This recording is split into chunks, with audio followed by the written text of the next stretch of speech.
Assalamualaikum warahmatullahi wabarakatuh. Waalaikumsalam warahmatullahi wabarakatuh. Alhamdulillah wassalatu wassalamu ala sayyidina Rasulillah sayyidina wa maulana Muhammad ibn Abdullah wa ala alihi wa sahbihi wa mawala. La hawla wa la quwwata illa billah, amma ba'du. Bapak-bapak, ibu-ibu, saudara-saudara kaum muslimin rahimakumullah.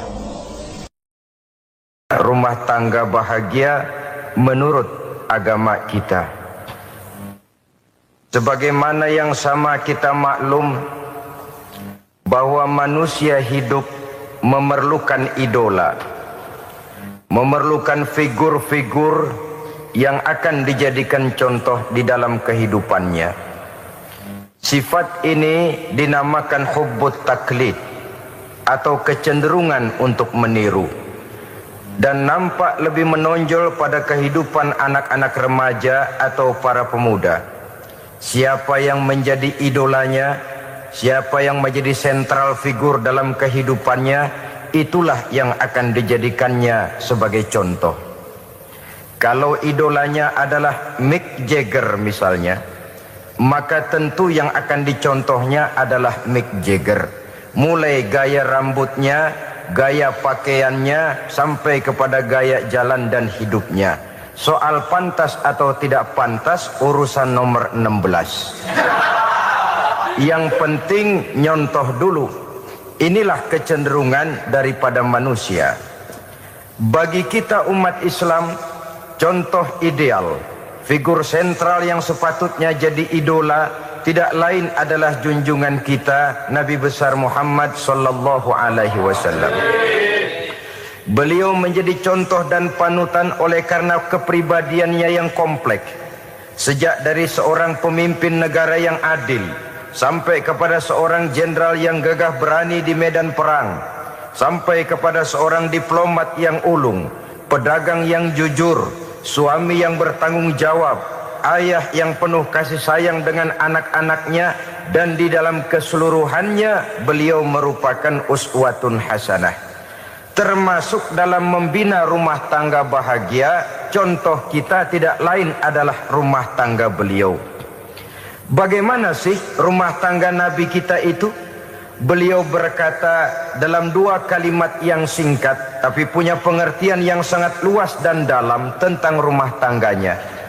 Beliau mengatakan, baiti jannati, rumah tanggaku adalah sorga bagiku. Satu cerminan yang merupakan refleksi dari keadaan yang membawa kebahagiaan. Padahal sepanjang sejarah yang kita baca, rumah beliau kecil saja. Sarapan pagi pun cuma seteguk air zam-zam, sepotong roti, kadang-kadang sebutir kurma. Tidurnya di atas kain kasar yang separuh jadi selimut, separuh jadi alas tidur. Tetapi di tengah kondisi yang semacam itu, beliau sanggup berkata, baiti jannati, rumah tanggaku adalah surga bagiku.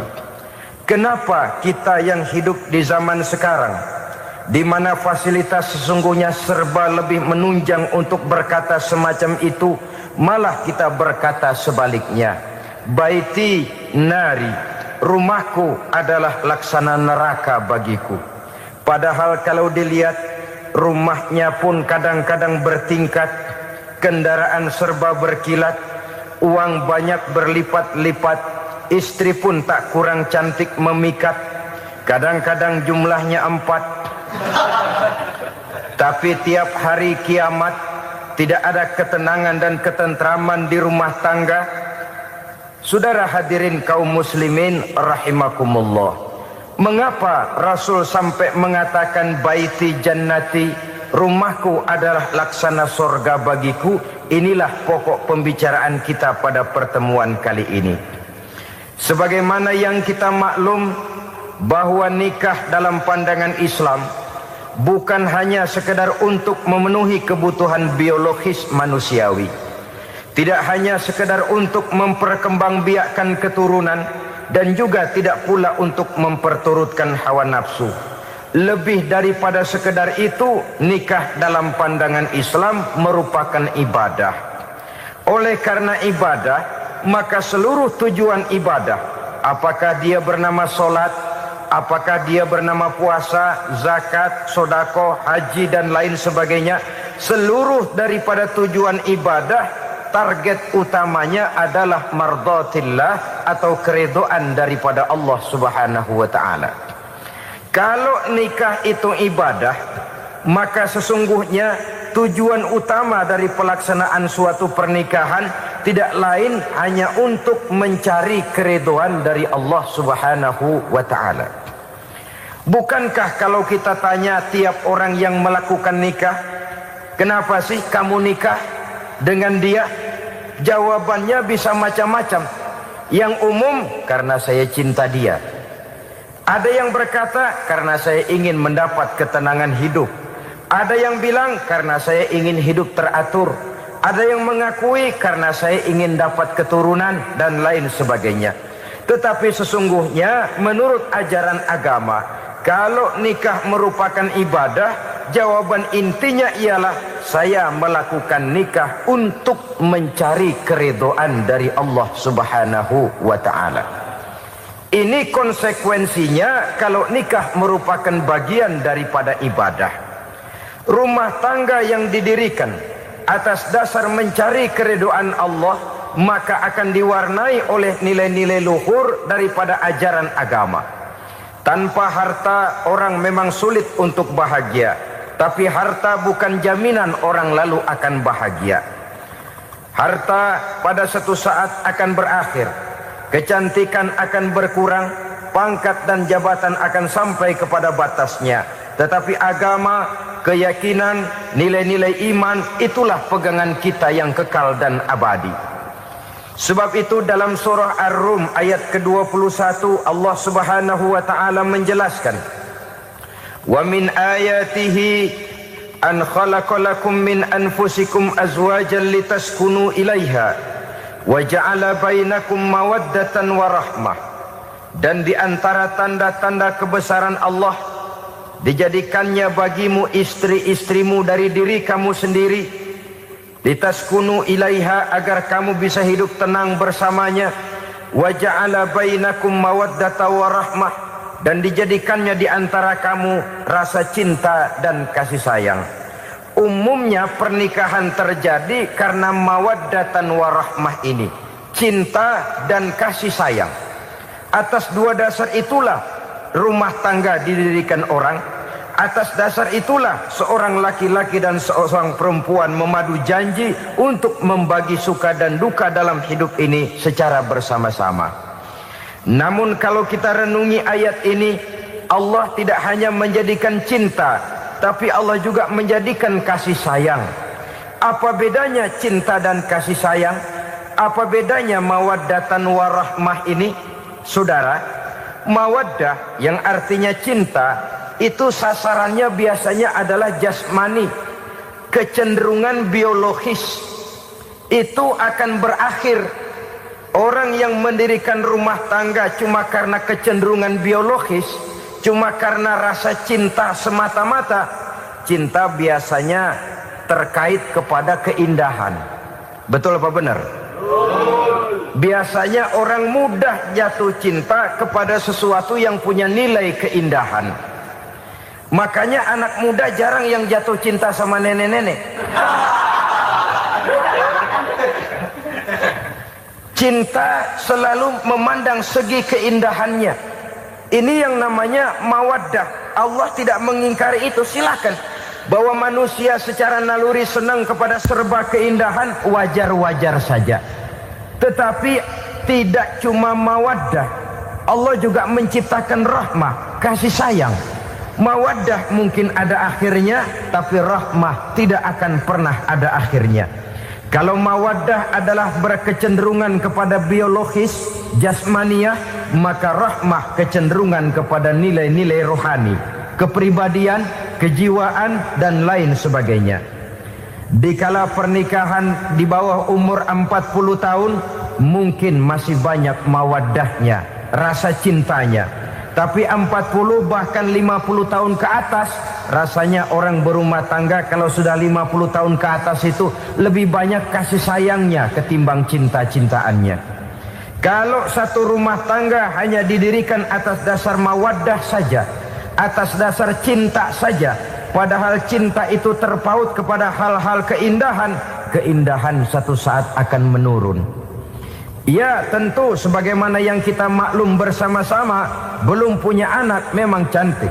Sudah punya anak, kecantikan mulai menurun.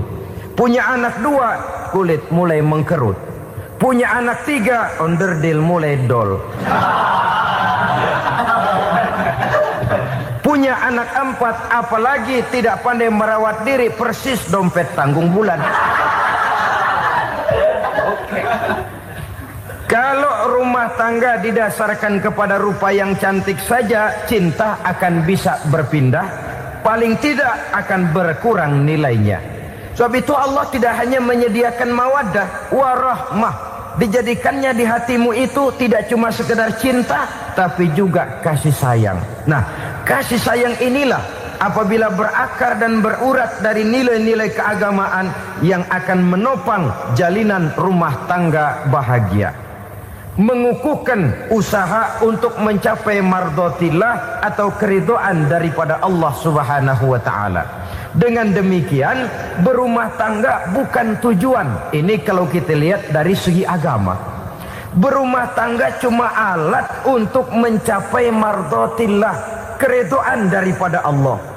Seorang suami yang pergi pagi pulang sore peras keringat banting tulang mencari nafkah untuk menghidupi keluarganya, kalau niatnya untuk mardotillah maka pergi usahanya adalah ibadah. Sementara si suami pergi berusaha, istri di rumah mendoakan suaminya, itu juga merupakan bagian daripada ibadah. Marilah kita biasakan membina satu rumah tangga untuk mencapai keridhaan daripada Allah Subhanahu wa ta'ala. Ini motif dasarnya. Karena itu Rasul Anas bin Malik pernah bercerita, bertahun-tahun saya membantu di rumah tangga Rasul. Selama tahun-tahun yang panjang saya membantu di rumah tangga beliau itu, kata Anas bin Malik, belum pernah kok saya mendengar kata-kata kasar, keras, membentak-bentak. Belum pernah saya melihat ada piring terbang, sandal melayang, ada penggorengan nitir di atas. Belum pernah, padahal tahun-tahun yang panjang sudah saya lalui. Itu rumah tangga Rasul. Istrinya lebih dari 1, tapi tenang, ayem, adem. Walaupun gosip selalu ada. Ini loh ya, namanya hidup berumah tangga. Jangankan rumah tangga kita manusia biasa, rumah tangga Rasul pun tidak luput dari gosip yang kita kenal dengan hadisul ifki itu. Itu sampai tercatat dalam sejarah. Tetapi yang jelas, dengan istri yang lebih dari 1, rumah tangganya tenang, tentram, adem. Kita di rumah tangga istri 1, seminggu 7 hari, berantemnya 6 hari. Cuma 1 hari gencatan senjata. Saudara hadirin yang saya muliakan, kalau tujuan rumah tangga adalah mardotillah, apa ciri dari suami istri yang menegakkan rumah tangga untuk mencapai ridho Allah itu? Pertama, sepasang suami istri yang membina rumah tangga semata-mata untuk mencapai keridhaan Allah, cirinya yang pertama, bersyukur apabila beroleh nikmat. Ini ciri yang pertama. Bersyukur kepada Allah, kepada sesama berterima kasih. Suami berterima kasih kepada istri, bertahun-tahun didampingi hidupnya, dicucinya pakaiannya, dimasaknya makanannya. Tidak istri mengeluh walau hidup lebih banyak kurangnya daripada cukupnya. Suami pandai berterima kasih kepada istrinya. Sementara istri pun bisa berterima kasih kepada suaminya. Bertahun-tahun suami peras keringat, banting tulang mencari nafkah. menjadi palang dada terdepan apabila ada masalah-masalah yang besar. Kedua-duanya lalu punya timbangan. Nah inilah ya, saya pesan kepada suami, kepada para suami, kepada para istri, supaya di rumah ada timbangan. Perlunya apa? Kalau pada satu saat istri kita salah, suami cepat-cepat ambil timbangan, lalu ditimbang mana yang lebih berat, salahnya atau dosanya, benarnya atau kesalahannya. Ini istri saya jasanya begini, lalu jasanya begini, salahnya ini, mana yang lebih besar, jasanya atau salahnya? Dengan adanya timbangan, maka keputusan akan objektif.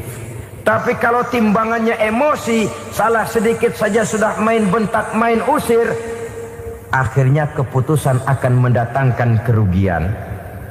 Sebaliknya, kalau suami yang salah, istri ambil timbangan, ditimbang mana lebih besar, jasanya atau salahnya. Jangan sampai nanti terjadi pepatah, panas setahun habis dihapus oleh hujan satu hari. Jasa istri yang puluhan tahun hapus oleh kesalahannya yang sedikit, atau jasa suami yang bertahun-tahun hapus oleh kesalahannya yang sebenarnya tidak seberapa. Akibat apa itu terjadi? Karena tidak adanya timbangan. Dari rasa bersyukur dan dari rasa berterima kasih ini, saudara-saudara, akan timbullah sifat saling menghargai. Suami menghargai istri, istri pun menghargai suami. Istiqomah, dikasih uang 5.000 senyum, dikasih uang 500 senyum. Itu namanya istri yang pandai bersyukur. Kalau tidak, 5.000 nyengir, 500 manyun. Tahu manyun? Kayak bemok nyari setoran, monyong saja. Ada sikap istiqomah di dalam membina kehidupan berumah tangga ini. Lalu mengerti posisi suami, ini termasuk tanda berterima kasih. Suami saya itu kerjanya apa, golongannya apa, gajinya sebulan berapa. Atas dasar itu, lalu istri menjadi istri yang tahu diri. Walaupun suami harus menyenangkan istri, istri pun hendaknya nimbang, tahu batas kemampuan suami. Kemauan mungkin tidak terbatas, tapi kemampuan sangat terbatas. Kalau suami pegawai kecil, ya mintalah yang kecil-kecil. Kalau suami pegawai rendah, mintalah yang sesuai dengan kemampuannya. Jangan suami gajinya cuma 50.000 sebulan, istri menuntut minta dibeliin gelang yang kayak pelek becak. Tentu sudah overacting namanya. Saudara hadirin yang saya muliakan, kunci awalnya bersyukur kepada Allah. Kalau sudah bisa berterima kasih kepada manusia, hati ini akan mudah bersyukur kepada Allah. Rumah tangga yang pandai bersyukur, berapapun kecilnya nikmat, bukan kecilnya yang dia lihat, tapi karunia Allah yang dinilai. Sehingga dari rasa berterima kasih kepada manusia akan timbullah rasa syukur kehadirat Allah Subhanahu wa ta'ala. Itu yang sering diistilahkan orang, kalau dia punya mobil, dia berkata alhamdulillah kita punya mobil, tetangga kita cuman punya motor. Kalau dia punya motor, syukur kita punya motor, tetangga kita cuman punya sepeda, kemana-mana kekejek melulu. Kalau dia punya sepeda, alhamdulillah punya sepeda, tetangga kita sebelah nggak punya apa-apa, kemana jalan kaki saja. Kalau dia jalan kaki, alhamdulillah kita masih bisa jalan. Tetangga kita sebelah lumpuh bertahun-tahun nggak kemana-mana. Kalau dia lumpuh, alhamdulillah kita masih hidup. Tetangga kita kemarin mati nggak balik lagi.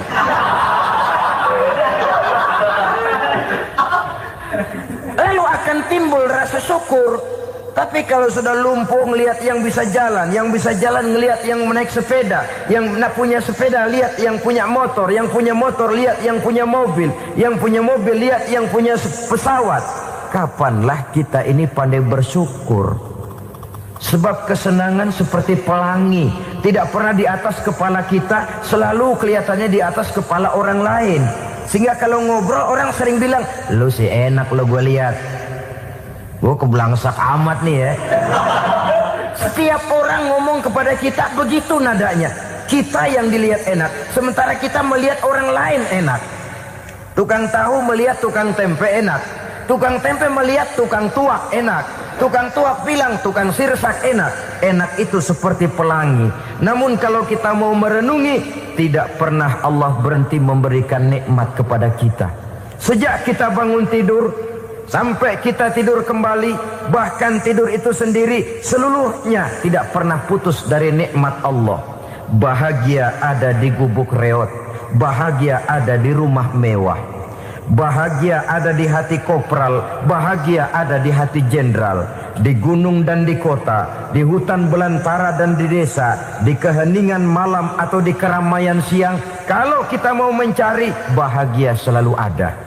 Tapi hati yang tidak pandai bersyukur, bagaimanapun banyak kebahagiaan yang meliputi hidupnya, dia tidak akan pernah pandai mensyukurinya. Maka berterima kasihlah kepada istri, berterima kasihlah kepada suami, bersyukurlah kehadirat Allah Subhanahu wa ta'ala. Saya sering mengatakan, sebaliknya seorang suami bagaimanapun kondisi istrinya, kalau itu memang jodohnya, beranilah berkata, istriku adalah Romeoku, istriku adalah Julietku, atau istriku adalah Sri Kandiku. Biarin pengkor ya pengkor, gak ada urusan. Mensyukuri. Kalau tidak mensyukuri, yang timbul lalu sesalan. Kalau sudah sesalan, mudah umpat mengumpat, caci mencaci dalam rumah tangga, lalu terjadilah kegaduhan. Ketenangan sulit kalau sudah tidak ada unsur saling menghargai itu. Lebih celaka lagi kalau sudah mengarah kepada penyesalan. Kata istrinya, bang gue nyesel kawin sama lu. Suami digituin mungkin gede kepalanya. Kalau lu nyesel apalagi gua, makin nyesel. Iya, coba pikir bertahun-tahun kita berumah tangga, memangnya abang bisa beliin apa sama saya? Itu juga gerobok kalau nggak ngeridit bang. Kalau nggak ngeridit, memangnya kamu bayar kreditan pakai daun pisang? Saudara hadirin yang saya hormati, ini saya tekankan kepada ibu-ibu karena penyakit perempuan umumnya. Pernah Rasul itu pulang Isra Mi'raj cerita, saya pulang Isra Mi'raj diperlihatkan neraka. Neraka ya Rasul? Lalu bagaimana? Saya lihat kok isinya kebanyakan perempuan. Perempuan. Laki juga tidak sedikit. Cuma kebanyakan kok perempuan. Apa perempuan tidak sholat ya Rasul? Sholat. Tidak puasa? Puasa. Tidak ngaji? Rajinan dia sama suaminya. Tapi kenapa lebih banyak di sana? Rasul berkata, hunna yakfurnal asir. Penyakit umum dari perempuan tidak pandai berterima kasih kepada suaminya. Ini rupanya penyakit umum dari tahun atu. Saudara hadirin yang saya muliakan, jadi rumah tangga yang didirikan atas dasar mencapai ridho Allah, maka kelihatan dari pasangan suami istri menjadi orang yang pandai bersyukur terhadap nikmat. Bukankah dalam surah Ibrahim ayat 7 Allah berjanji, la in syakartum la azidannakum wa la in kafartum inna azabi lasyadid. Kalau kamu pandai bersyukur, aku tambah nikmatku. Kalau kamu ingkar, tidak mau bersyukur, azabku itu hebat dan pedih. Rumah tangga yang suami istrinya tidak bersyukur disiksa oleh perasaannya sendiri. Tetangganya dapat nikmat, dia yang meriang. Tetangganya dapat kesenangan, dia yang sakit hati. Dia tidak melihat nikmat yang diberikan kepadanya. Nikmat yang orang lain punya aja yang diincar. Nikmat orang lain aja dihitung-hitung. Tangga kita, si Ano baru habis beli yang sebelah belilir habis beli kukusan. Cuma sekedar kukusan saja.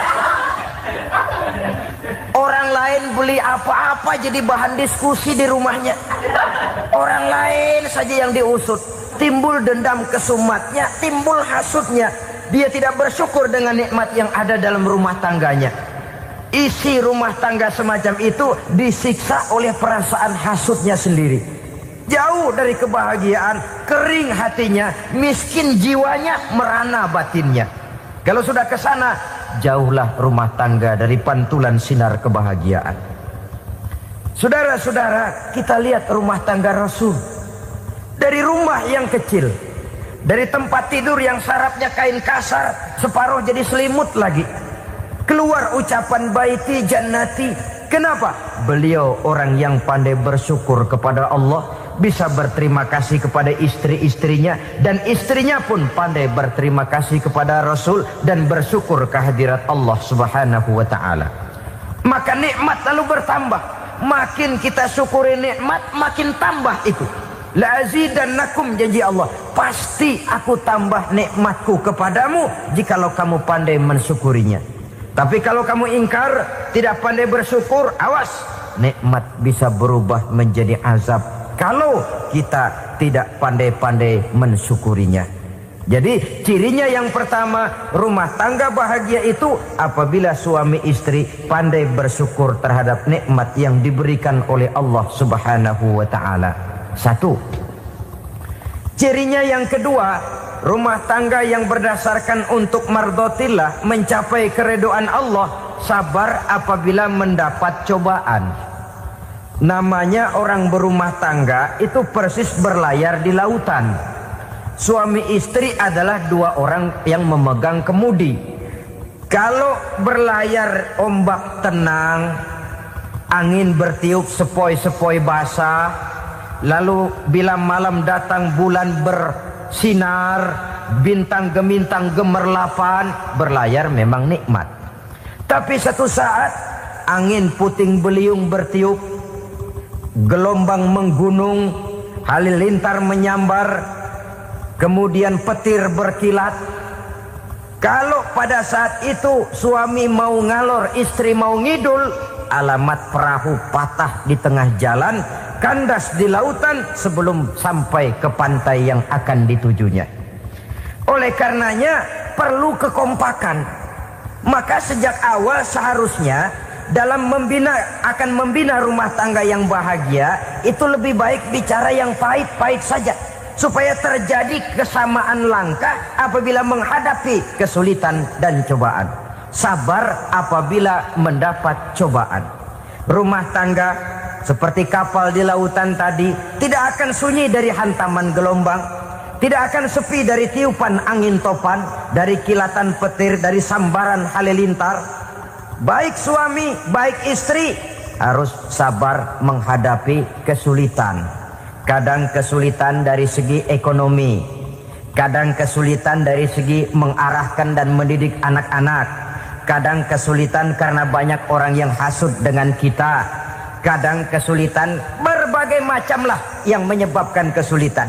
Rumah tangga yang bertujuan mencapai ridho Allah, sabar menghadapi segala macam kesulitan.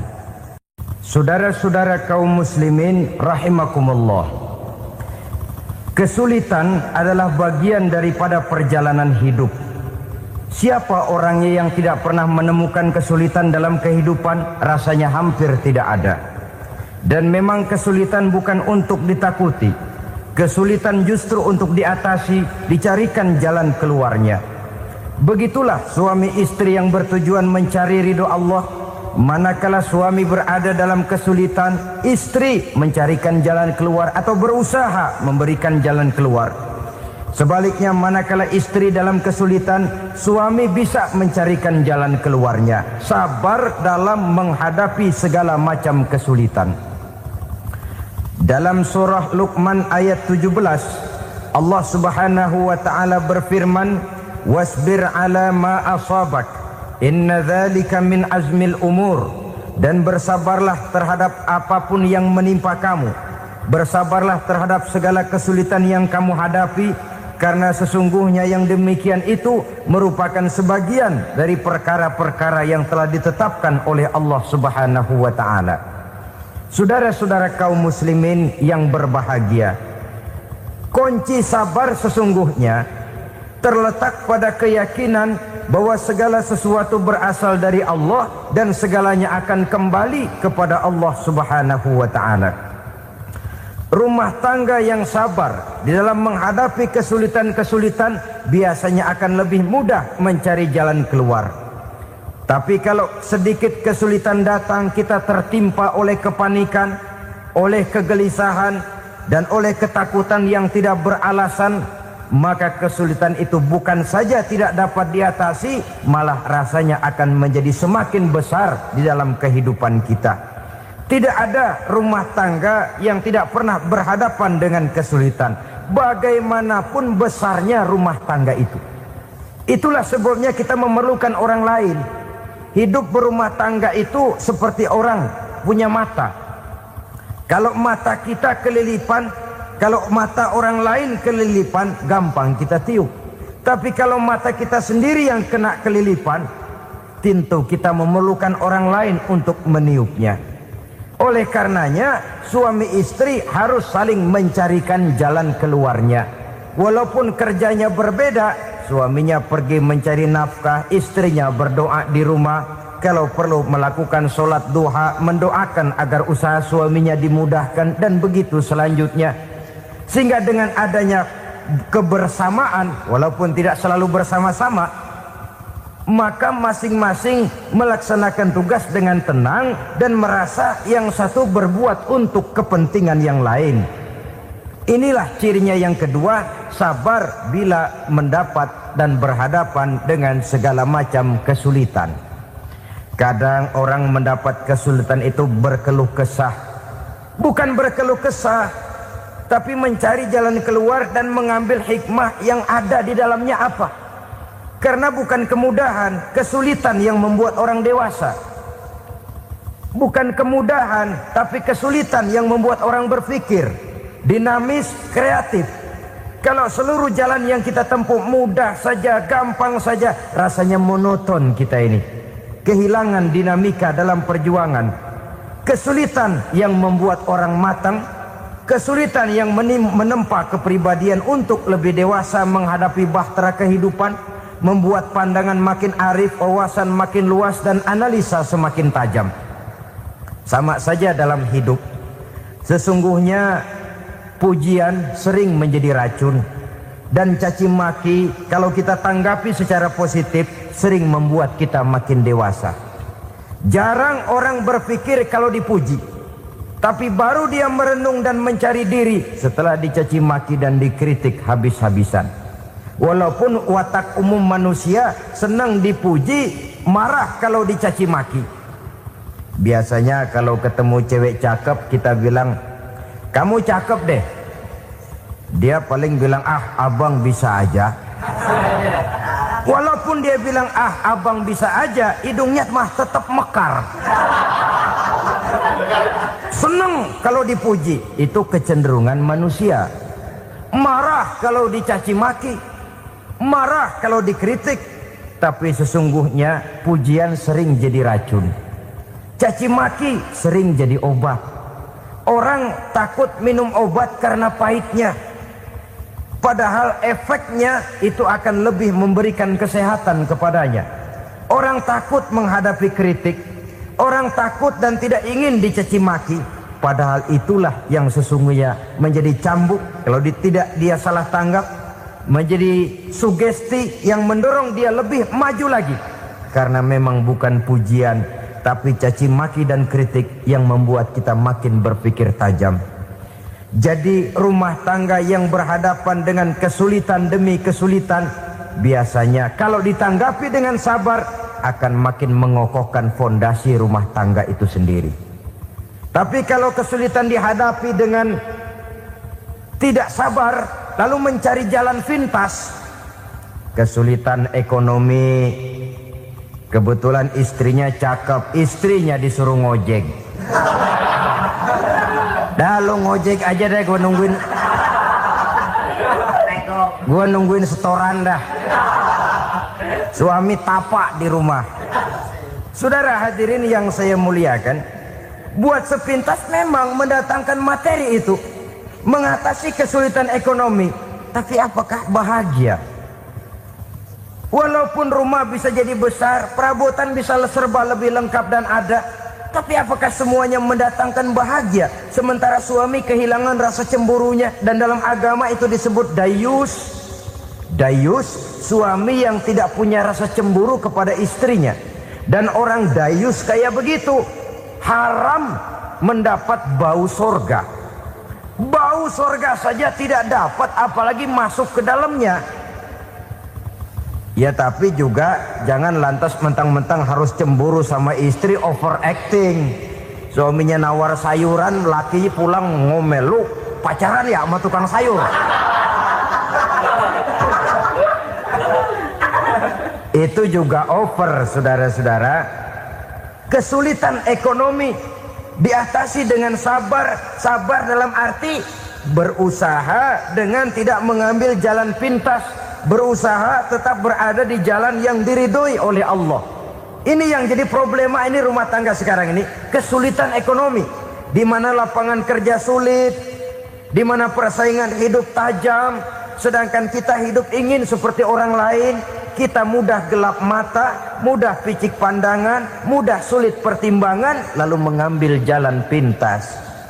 Kadang menjual akidah, menjual keimanan. Kebetulan penderingan kering, ada yang nawarin beras 3 liter sama Supermi 2 bungkus. Hari Minggu diajak ke gereja mau. Itu iman kena beras 3 liter telap. Kesulitan ekonomi, saudara-saudara. Sehingga Imam Ali pernah berkata, kadal fakru ayyakuna kufran. Kemiskinan memang mudah membawa orang kepada kekafiran, kepada perbuatan-perbuatan yang bisa mengundang kekafiran. Oleh karena itu dalam tamsil lain beliau berkata, kalau ada ular dan ada kemiskinan, kemiskinan yang saya getok lebih dulu, kemiskinan yang saya bunuh lebih dahulu. Karena kemiskinan mudah membawa orang kepada kekufuran. Bagaimanapun sulitnya ekonomi yang dihadapi dalam rumah tangga, percayalah satu saat jalan keluarnya mesti ada. Mesti ada. Jangan sampai mengambil jalan pintas yang membuat kita keluar dari jalan yang ditinjau dari segi kemasyarakatan pun mendatangkan aib, ditinjau dari kehormatan berkeluarga pun mendatangkan nista, ditinjau dari segi ekonomi pun barangkali tidak akan mendatangkan kelimpahan materi. Jalan pintas pada umumnya, saudara-saudara, hanya memberikan kenikmatan yang sekejap. Dan apalah itu artinya kalau harus mengorbankan kesenangan yang abadi dan kekal. Kadang-kadang mengorbankan anaknya sendiri, anaknya dikomersilkan. Pokoknya siapa yang nyamper lu berangkat aja dah. Asal pulang nenteng pisang sama jeruk sebongsang, orang tua udah anteng aja udah. Saudara hadirin yang saya muliakan, setiap kita selalu berhadapan dengan kesulitan. Karena itu rumah tangga yang bertujuan mencapai mardhatillah, mereka sabar dalam menghadapi kesulitan. Tidak ada beras, puasa saja, puasa sunnah. Puasa sunnah, lapar tapi ada pahalanya. Daripada tidak puasa lalu ngegerundel, brengsek Tuhan. Gue sembahyang melulu, lapar juga. Sudah lapar tidak berpahala. Bukankah Rasulullah sendiri kalau pulang ke rumah Aisyah lalu berkata, ya Humairah, ada makanan hari ini? Ada makanan yang enggak ada bang. Alhamdulillah, kalau begitu saya puasa. Pulang dari mana-mana perut lapar, mau makan tidak ada makanan, bukan marah, bukan ngamuk, puasa. Maka boleh puasa sunnah, niatnya udah siang, jam 10, jam 11, asal dari pagi belum makan apa-apa. Niatnya jam 10, sah, dengan catatan dari pagi belum makan apa-apa. Jangan sudah sepiring setengah baru niat, itu lain. Itu ngojek namanya itu. Pengertian dalam kesulitan. Satu malam beliau pulang dari masjid agak larut. Habis ngajar banyak yang bertanya, ketuk pintu, assalamualaikum. Assalamualaikum. 3 kali beliau memberi salam, tidak ada jawaban, tidak dibukakan pintu. Rupanya istri beliau lelah bekerja di waktu siang, tidurnya pules benar. Marahkah Rasul? Tidak. Beliau gelar sorban, tidur di depan pintu. Asraful anbiya wal mursalin ini, Rasul termulia ini, karena menghargai istrinya, tidur di depan pintu. Sampai Aisyah bangun sepertiga malam, terkejut buka pintu, suaminya ada di depan pintu. Beliau bangunkan. Ketika dibangunkan, Rasul lebih dulu berkata, maaf sayang, saya pulang terlambat. Sudah nggak dibukain pintu, tidur di depan, dibangunin, beliau duluan yang minta maaf. Pengertian. Kalau emosi, memang nggak dibukain pintu, tidur di depan. Begitu dibukain, yang enak kita tunjuk jidatnya.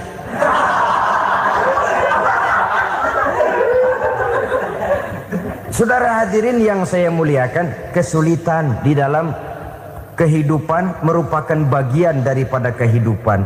Bukan untuk ditakuti, tapi untuk diatasi. Bukan untuk dihindarkan, tapi dicarikan jalan keluarnya. Hadapilah kesulitan dengan baik sangka kepada Allah, dengan lapang dada, dan dengan tetap bersabar menghadapinya. Kenapa? Karena tujuan kita mendirikan rumah tangga, mencapai ridho Allah. Kalau anak kita perjualbelikan, kalau istri kita komersilkan, kalau akidah kita jual untuk mempertahankan rumah tangga, bukankah makin jauh saja rumah tangga itu dari ridho Allah? Ini tujuan utamanya. Yang ketiga, rumah tangga yang bertujuan mardotillah itu, suami istri yang merupakan fondasi di rumah tangga, suami sebagai pemimpin, istri sebagai pembina, selalu musyawarah dalam menyelesaikan persoalan. Walaupun istri ditakdirkan sebagai pemimpin dan suami sebagai pemimpin dan istri yang dipimpin, tapi agama menganjurkan musyawarah. Jangan mentang-mentang istri nyari duit, suami nyari duit, lalu menteleng. Segalanya mau diktator, segalanya mau sendiri. Rumah tangga yang bertujuan mencapai ridho Allah selalu didirikan atas dasar musyawarah. Sehingga apabila sesuatu itu dihasilkan dari suasana musyawarah, tidak akan melahirkan penyesalan di belakang hari. Kalau tidak, berjalan menurut seleranya masing-masing, belakangan timbul penyesalan, akhirnya main salah menyalahkan. Kalau sudah saling salah menyalahkan, itu artinya sudah saling mengungkit kekurangan masing-masing. Akibatnya tidak ada lagi saling menghargai. Jadi dengan demikian musyawarah di dalam menyelesaikan persoalan. Menghadapi kesulitan ekonomi, musyawarah. Menghadapi kenakalan anak, musyawarah. Akan membeli ini dan itu, sebaiknya juga musyawarah. Kalau merupakan hasil musyawarah, maka saudara-saudara hasilnya pun akan dihadapi oleh bersama. Enak rasakan bersama, tidak enak rasakan bersama. Kenapa? Tadinya musyawarahnya bersama-sama juga. Lah kalau hasil sendirian, giliran enak mungkin yang satu mau ikut, giliran tidak enak yang satu nuding, gua kata juga apa. Kan begitu akibatnya kalau tidak berdasarkan musyawarah lebih dahulu. Maka insya Allah hasil musyawarah ini setidaknya tidak akan mendatangkan sesalan di belakang hari nantinya.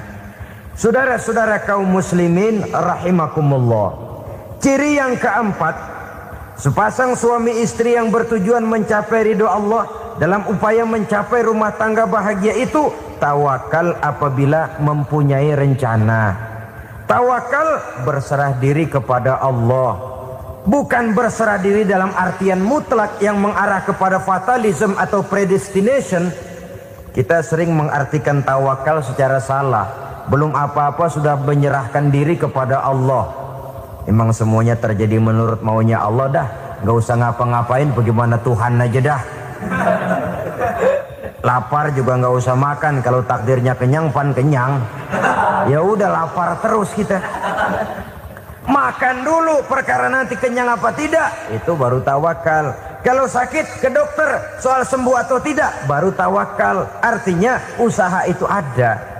Setelah suami berusaha, istri berusaha, selebihnya tawakal.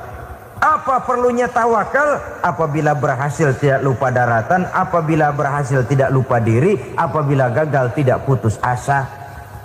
Sehingga dengan demikian dari tawakal ini lahirlah pondasi yang kokoh membina rumah tangga yang bahagia dalam upaya mencapai keridhaan daripada Allah Subhanahu wa taala. Apapun yang kita laksanakan di rumah tangga, tujuan intinya tetap untuk mencapai keridhaan Allah. Beli kendaraan untuk mencapai ridho Allah, lalu dipakai ngaji, dipakai ke masjid dan sebagainya. Beli peralatan rumah tangga untuk mencapai ridho Allah. Mendidik anak untuk mencapai ridho Allah. Membantu keluarga untuk mencapai ridho Allah. Dan begitu selanjutnya. Tawakal apabila mempunyai rencana. Kemudian cirinya yang kelima, suami istri yang bertujuan mencapai ridho Allah selalu mempererat silaturahmi. Sebab seperti sudah saya sampaikan pada pertemuan terdahulu, dalam berumah tangga itu ada orang tua, ada mertua. Itu cuma perbedaan istilah, tapi hakikatnya adalah sama. Jangan karena perbedaan istilah lalu menyebabkan kita berbeda sikap. Kalau sudah berbeda sikap, tentu akan melahirkan perasaan yang tidak simpatik. Sebaiknya suami istri kalau sudah berumah tangga, jadikanlah orang tua tempat cerita yang enak saja. Yang tidak enak, telan berdua. Yang pahit, rasakan berdua. Kesusahan dan kesulitan, atasi berdua. Giliran enak, ngomong sama orang tua. Giliran senang, cerita sama mertua. Sekarang kan kita balik. Kalau lagi senang duitnya banyak, anteng di rumah, kalem aja. Tapi lalu waktu susah, waktu susah, cerita kepada orang tuanya, cerita kepada mertuanya. Lalu kapan kita mau menyenangkan orang tua? Sudahlah mereka susah mendidik kita di waktu kecil, membesarkan kita, melakukan segala macam pengorbanan. Demi setelah kita berumah tangga, kesulitan rumah tangga kita tumpahkan juga kepada mereka. Pererat silaturahmi dan usahakan agar seluruh keluarga hanya menjadi tempat kita cerita yang enak-enak saja. Istilah sehari-harinya, kalau di rumah kita makan sama sayur bayam, keluar rumah diem, malah seluitan. Tetangga tanya, lu makan kayaknya enak banget apa sih? Daging ayam.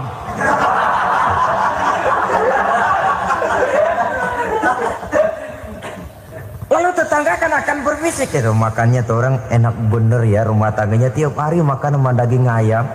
Biarlah paling kurang itu jadi doa. Daripada kita makan sama kangkung lalu ribut, ngomel di mana-mana. Gua kesel banget sama bini gua. Di warung ceritanya lagi. Kenapa? Saban sari gue direbusin kangkung mulu. Brengsek. Di warung cerita ada RT, ada RW. Gara-gara makan sama kangkung se-RT tahu. Akhirnya mungkin kalau kita berangkat orang hitung dari jauhan. Lihat, kangkung liwat.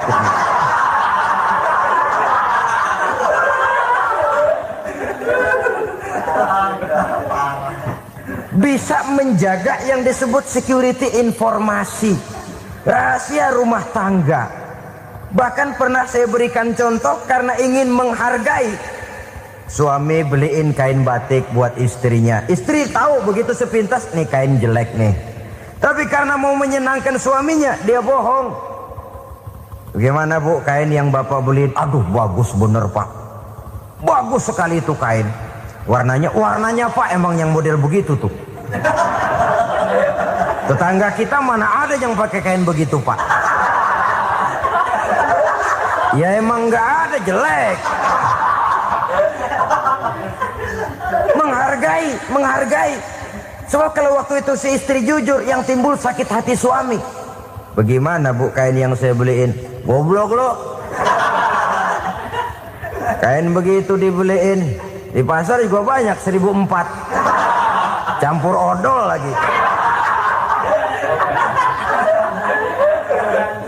Sudahlah suami punya niat baik, sampai rumah digoblok-goblokin, tidak ada lagi rasa saling menghargainya. Begitu pentingnya mempererat silaturahmi ini, sampai Nabi berpesan, isnani la yanzurullahu ilaihima yaumal qiyamah qati'ur rahim wa jarus su'. Ada dua golongan manusia yang di akhirat nanti tidak akan dilihat oleh Allah, tidak akan diopeni oleh Allah, didiemin aja. Siapa mereka? Pertama, orang yang suka memutuskan silaturahmi. Yang kedua, tetangga yang jahat dengan tetangganya. Dua golongan manusia ini, pemutus silaturahmi, kemudian juga tetangga yang jahat dengan tetangganya, ini tidak akan dipandang oleh Allah di hari akhirat nanti. Jadi pererat silaturahmi, sebab kita ini zon politiken, makhluk yang bermasyarakat, yang tidak bisa hidup sendirian. Setiap kita memerlukan orang lain. Kita disebut kaya karena ada yang miskin. Kita disebut alim karena ada yang awam. Kita disebut berkuasa karena ada rakyat jelata. Tanpa rakyat tidak ada penguasa. Tanpa yang miskin tidak ada orang kaya. Kalau tidak ada yang jelek, siapa yang bilang cakep? Karena ngimbangi. Saudara hadirin, atas dasar ini mestinya kita selalu bersyukur dalam segala posisi. Tidak lalu salah terima kepada karunia yang diberikan Allah kepada kita. Saudara hadirin yang saya hormati, pererat silaturahmi, jadikan orang-orang tua kita tempat kita cerita yang enak-enak saja. Yang tidak enak, telan sendiri, usahakan sendiri, carikan jalan keluarnya sendiri. Setidaknya, ya diam sajalah. Kalau belum bisa membalas budi baik orang tua, setidaknya jangan menyakiti hati orang tua kita.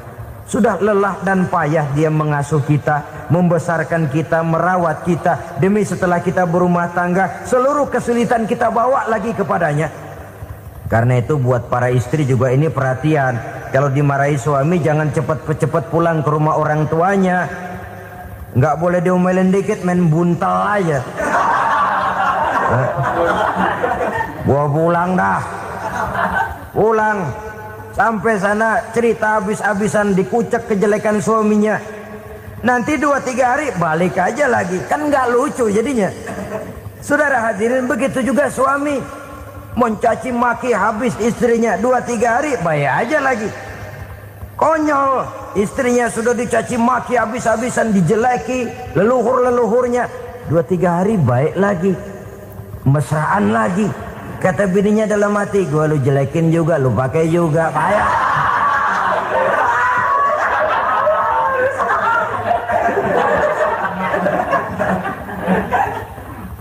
Saudara hadirin yang saya muliakan, itulah sebabnya pada awal tadi saya katakan perlunya kita mempunyai timbangan baik sebagai suami maupun sebagai istri. Nah, dari mempererat silaturahmi ini akan terjalin rasa kekeluargaan. Maka tradisi arisan keluarga itu bagus sesungguhnya untuk mempererat silaturahmi. Cuma celakanya bukan silaturahmi yang jadi tujuan, arisannya itu yang jadi tujuan. Akibatnya apa? Kalau belum narik mah semangat banget datang dah. Begitu udah narik aja udahan. Itu celakanya. Akhirnya silaturahminya jadi nomor 2, arisan semata-mata yang menjadi tujuan. Sesungguhnya itu bagus untuk mempererat silaturahmi. Karena kalau kita dengan kita sesama saudara sudah tidak saling mau mengenal, bagaimana dengan anak-anak kita? Bagaimana dengan cucu-cucu kita? 2-3 generasi yang akan datang tentu akan lebih saling tidak mengenal lagi. Baiklah ya, yang keenam, suami istri yang bertujuan untuk mencapai keridhaan Allah itu selalu berusaha tolong menolong di dalam kebajikan. Sebab Allah pesankan itu di dalam Al-Maidah ayat 6, wa ta'awanu 'alal birri wat taqwa wa la ta'awanu 'alal itsmi wal 'udwan. Bertolong-tolonganlah kamu di dalam kebaikan, di dalam bertakwa kepada Allah. Jangan bertolong-tolongan di dalam maksiat, di dalam dosa, dan di dalam usaha yang menimbulkan permusuhan. Kalau suami marah kepada seseorang, istri jangan ngipasin. Oh bang, yang begitu mah dibayain tuman. Udah habisin aja dah. Anak-anaknya marahin sekalian. ngipasin. Istri kesel sama tetangganya, suami ngipasin. Emang tuh tetangga kita, hahu. Habis orang dikipasin. Ta'awanu 'alal birri wat taqwa, bertolong-tolonganlah di dalam kebaikan. Istri malas ngaji, suami mendorong, memberikan sugesti. Suami malas berusaha, istri memberikan sugesti. Saling tolong menolong di dalam kebaikan dan takwa, dan jangan tolong menolong dalam dosa dan permusuhan. Kata suami, Bu, daripada kita melarat terus hidup, kita piara tuyul yuk. Kata istrinya, nah ini sudah menyimpang bang.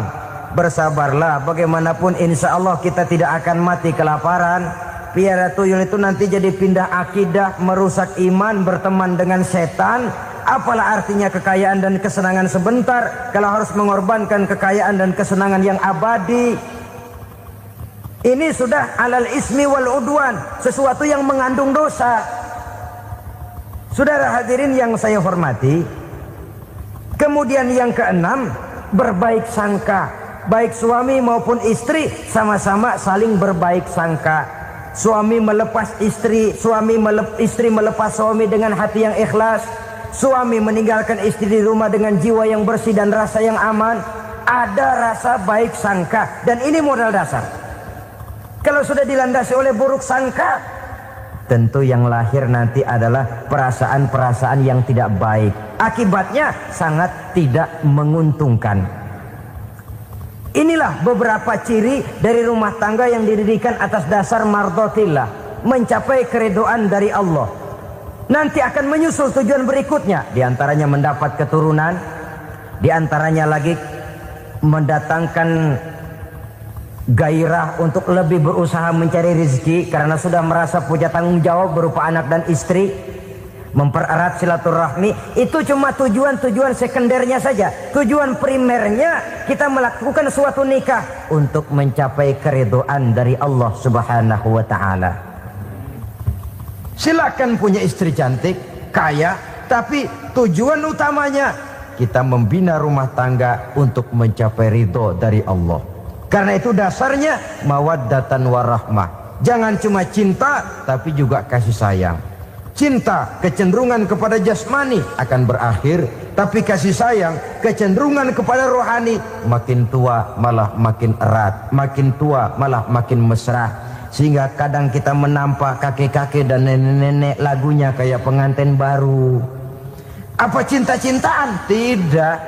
Bagaimana kakek-kakek sama nenek-nenek harus bilang I love you? Yang masih ada itu waktu itu mawaddah, kasih dan sayang. Itu yang akan kekal, itu yang akan abadi.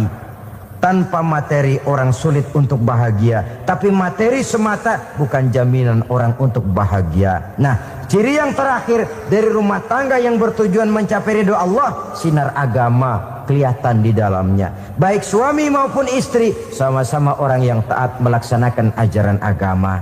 Saudara, mudah-mudahan walaupun singkat dapat menjadi sumbangan moral dalam kita mewujudkan rumah tangga yang bahagia menurut contoh yang diberikan oleh Rasulullah sallallahu alaihi wasallam.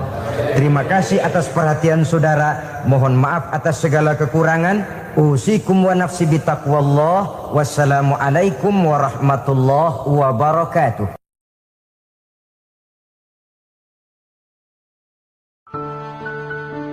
Assalamualaikum warahmatullahi wabarakatuh. Alihi wa sahbihi ajma'in. Amma ba'du.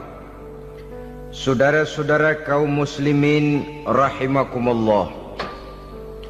Salah satu dari misi Islam ialah mengangkat harkat dan martabat manusia yang sebelumnya dibedakan oleh warna kulit, oleh suku bangsa dan bahasa, seluruhnya diikat dengan satu akidah, menghilangkan perbedaan akibat warna kulit, suku bangsa dan bahasa. Termasuk dalam upaya itu betapa Islam telah mengangkat harkat dan martabat kaum wanita. Maka pada pertemuan kali ini kita akan membicarakan tentang peranan wanita sepanjang pandangan agama. Sebelum Islam datang, nasib perempuan nyaris hanya berputar di segitiga saja. Dapur, sumur, kasur. Kasur, sumur, dapur. Seolah-olah wanita terpaut dengan 3 itu tadi. Seolah-olah wanita tidak bisa berbuat lebih banyak daripada itu.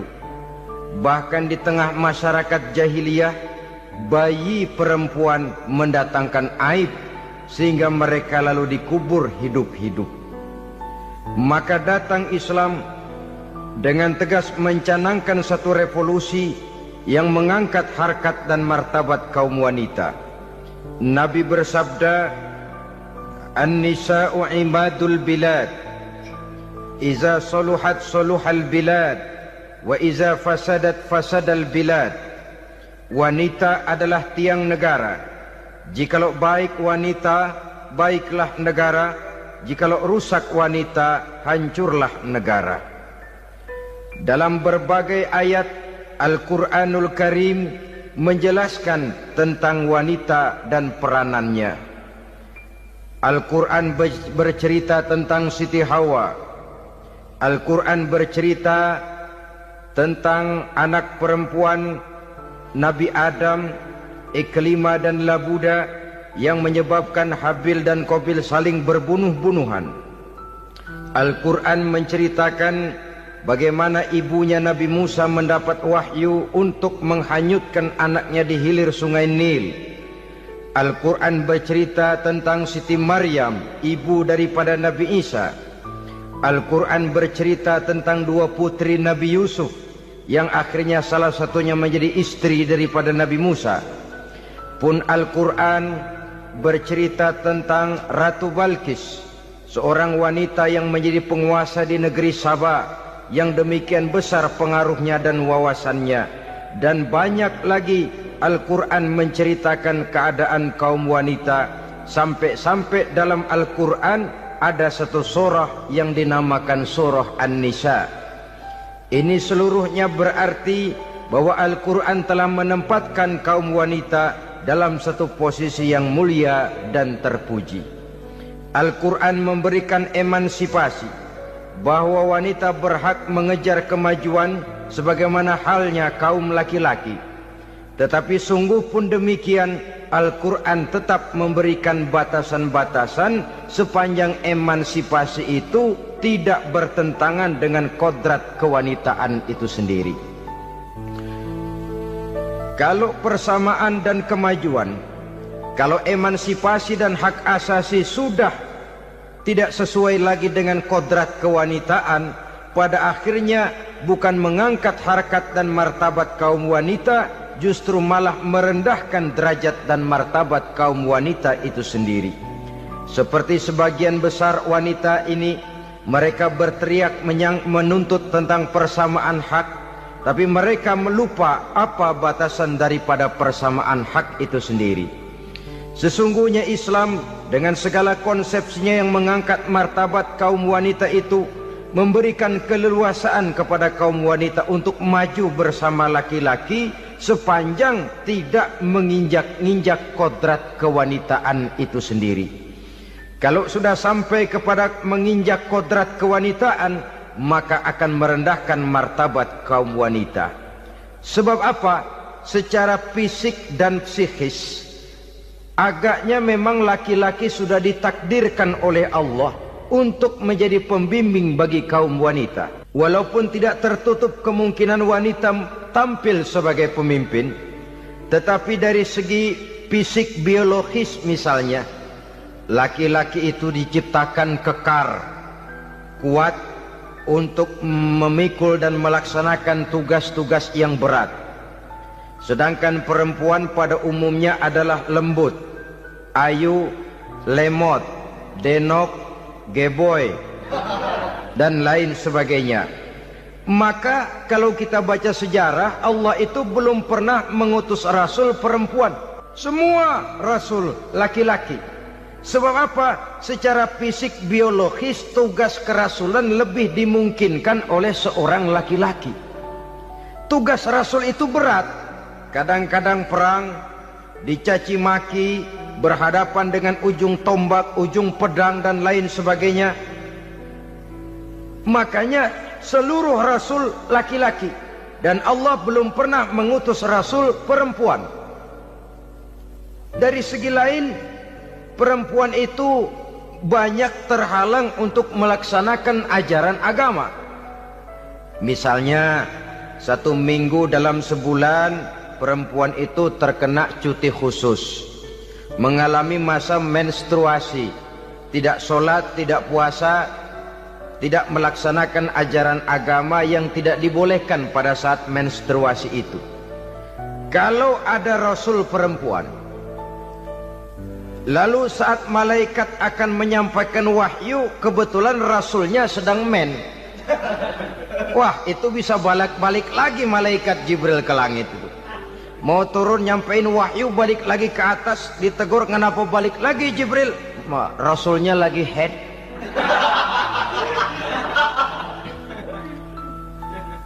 Atau pada saat agama dalam bahaya, agama dalam hinaan, agama dalam ancaman, Rasulnya perempuan kebetulan sedang hamil besar. Apa lalu perang ditunda? Pengumuman perang ditunda saja sampai Rasul melahirkan. Tentu lebih tidak mungkin lagi. Secara fisik biologis, laki-laki lebih memungkinkan untuk melaksanakan tugas kerasulan ini. Maka seluruh Rasul yang diutus Allah adalah laki-laki. Saudara hadirin yang saya muliakan, sungguh pun demikian, Islam itu mengangkat martabat wanita sedemikian tinggi sebagai tiang negara yang menentukan jatuh dan bangunnya negara, yang ikut mewarnai bahkan menjadi warnanya suatu negara. Walaupun peranannya memang tidak begitu kelihatan, tapi sesungguhnya amat sangat menentukan. Oleh karenanya, secara umum, emansipasi yang digariskan oleh Islam, emansipasi yang tidak bertentangan dengan kodrat kewanitaan di berbagai aspek kehidupan. Kalau sekarang emansipasi ini kelihatannya sudah salah pasang, salah kaprah. Bahkan belum lama kita menyaksikan bagaimana ada binaragawati. Di zaman sekarang perempuan sudah mulai angkat besi. Saya mulai mikir kalau perempuan sudah pada angkat besi, ini sudah tanda suaminya udah deket dibanting-bantingin ini. Tahun-tahun mendatang mungkin akan menyusul perempuan mulai narik becak.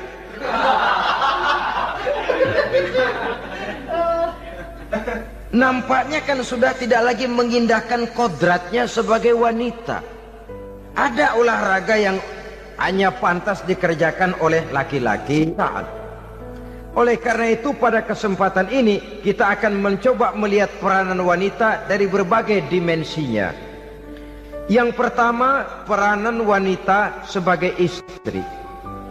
Adalah Rasul memilih istri pertamanya Sayyidatuna Khadijah radhiyallahu anha. Kalau pilihan utama beliau pertama kali nikah dengan Siti Khadijah, jelas itu pilihannya bukan karena kecantikan. Kenapa? Beliau nikahi Siti Khadijah dalam usia 40 tahun Khadijah dan 25 tahun Rasul. Statusnya janda pula. Kalau beliau seorang pemburu kembang, pemburu bunga, kenapa mesti nikah dengan janda berumur 40 tahun? Sedangkan beliau waktu itu masih berumur 25 tahun. Apa sasaran utamanya? Bisa kita lihat nanti. Setelah beliau diangkat menjadi Rasul, ternyata Khadijah lebih daripada seorang istri. Beliau masuk ke dalam staf Nabi. Orang lain beliau belum beriman, beliau malah beriman lebih dahulu sebagai perempuan pertama yang masuk Islam. Orang lain memusuhi Nabi, beliau malah mengorbankan hartanya untuk membantu perjuangan Nabi. Istri setia semacam ini dengan peranannya sebagai istri yang sedemikian rupa memberikan andil yang sangat besar bagi kesuksesan dan keberhasilan seorang suami. Sebaliknya, seorang istri bisa mempengaruhi suaminya. Seorang suami yang jujur, polos, lugu, sederhana bisa jadi koruptor ulung kalau didorong-dorong oleh istrinya. Seorang istri Pak Lurah memang tidak ikut mengatur kelurahan, tapi dia bisa mewarnai suaminya. Seorang istri gubernur memang tidak ikut mengatur provinsi, tapi dia bisa mewarnai suaminya.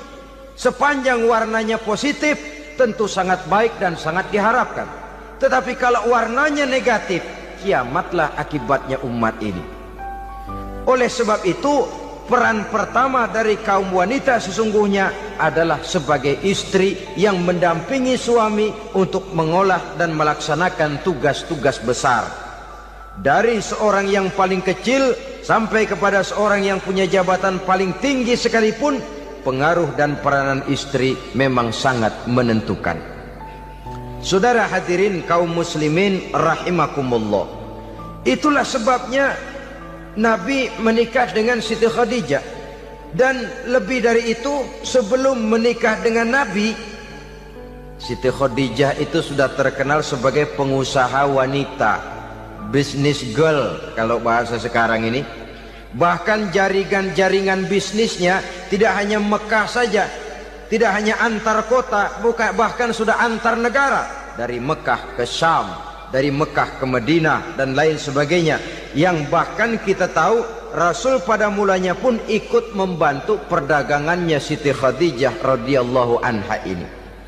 Jadi kalau bercermin dari karier Siti Khadijah, boleh saja wanita bergerak di bidang bisnis, asal memang profesi, bukan karena dengan senjata dan modal kecantikan lalu membujuk dan merayu orang sampai telap sehingga bisnisnya berjalan lancar dengan jalan menjual kecantikannya. Tidak, bergerak di bidang bisnis yang memang profesinya di situ. Tidak ada salahnya. Bisa saja perempuan menjadi business girl seperti yang dicontohkan oleh Siti Khadijah radhiyallahu anha ini.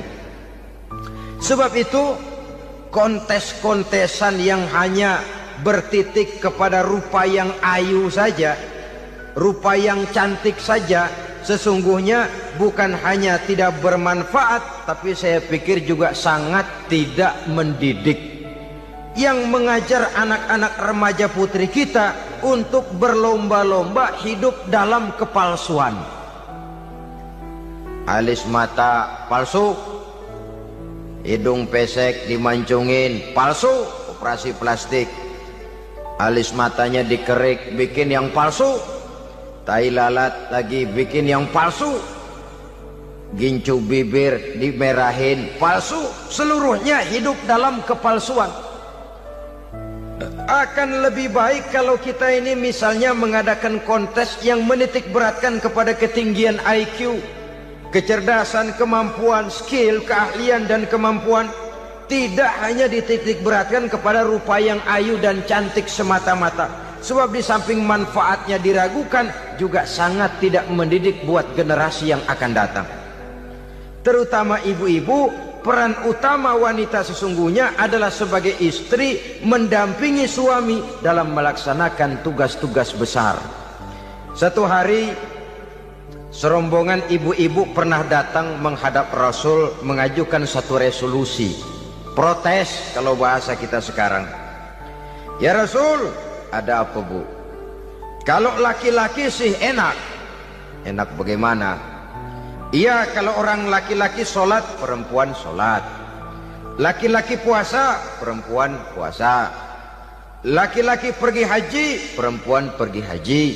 Laki-laki menuntut ilmu, perempuan bisa menuntut ilmu. Tapi kalau laki-laki pergi jihad, perang membela agama, kami perempuan tidak bisa ikut jihad perang di medan pertempuran. Padahal pahala jihad sangat besar dan kami ingin mendapat pahala jihad. Tidak adil kalau begini ya Rasul, izinkan kami pergi jihad. Ini perempuan di zaman Rasul, kalau ada kebaikan tidak bisa ikut, rasanya rugi bukan main, lalu protes. Apa jawab Rasul? Beliau senyum. Ibu-ibu jangan khawatir, walaupun ibu-ibu tidak maju ke medan perang, ada ibadah yang pahalanya sama dengan pahala jihad itu. Apa ya Rasul? Beliau menjawab, jihadukunna fi baitikunna. Jihadnya ibu-ibu, jihadnya kaum wanita adalah di rumah tangganya sebagai istri. Memasak makanan suaminya, mencuci pakaian istrinya, mengasuh, merawat dan membesarkan anak-anaknya, itu seluruhnya bagian daripada ibadah yang pahalanya tidak kurang dengan pahala jihad. Kenapa? Al-Quran itu memberikan sesuatu sesuai dengan kedudukannya. Kalau perempuan pergi perang jihad membela agama, musuhnya laki semua, kayak apa perangnya? Itu musuhnya bisa nggak mau pakai pedang, perangnya udah gulat aja udah. Sehingga Rasul lalu memberikan satu jalan keluar yang membuat wanita-wanita itu lega.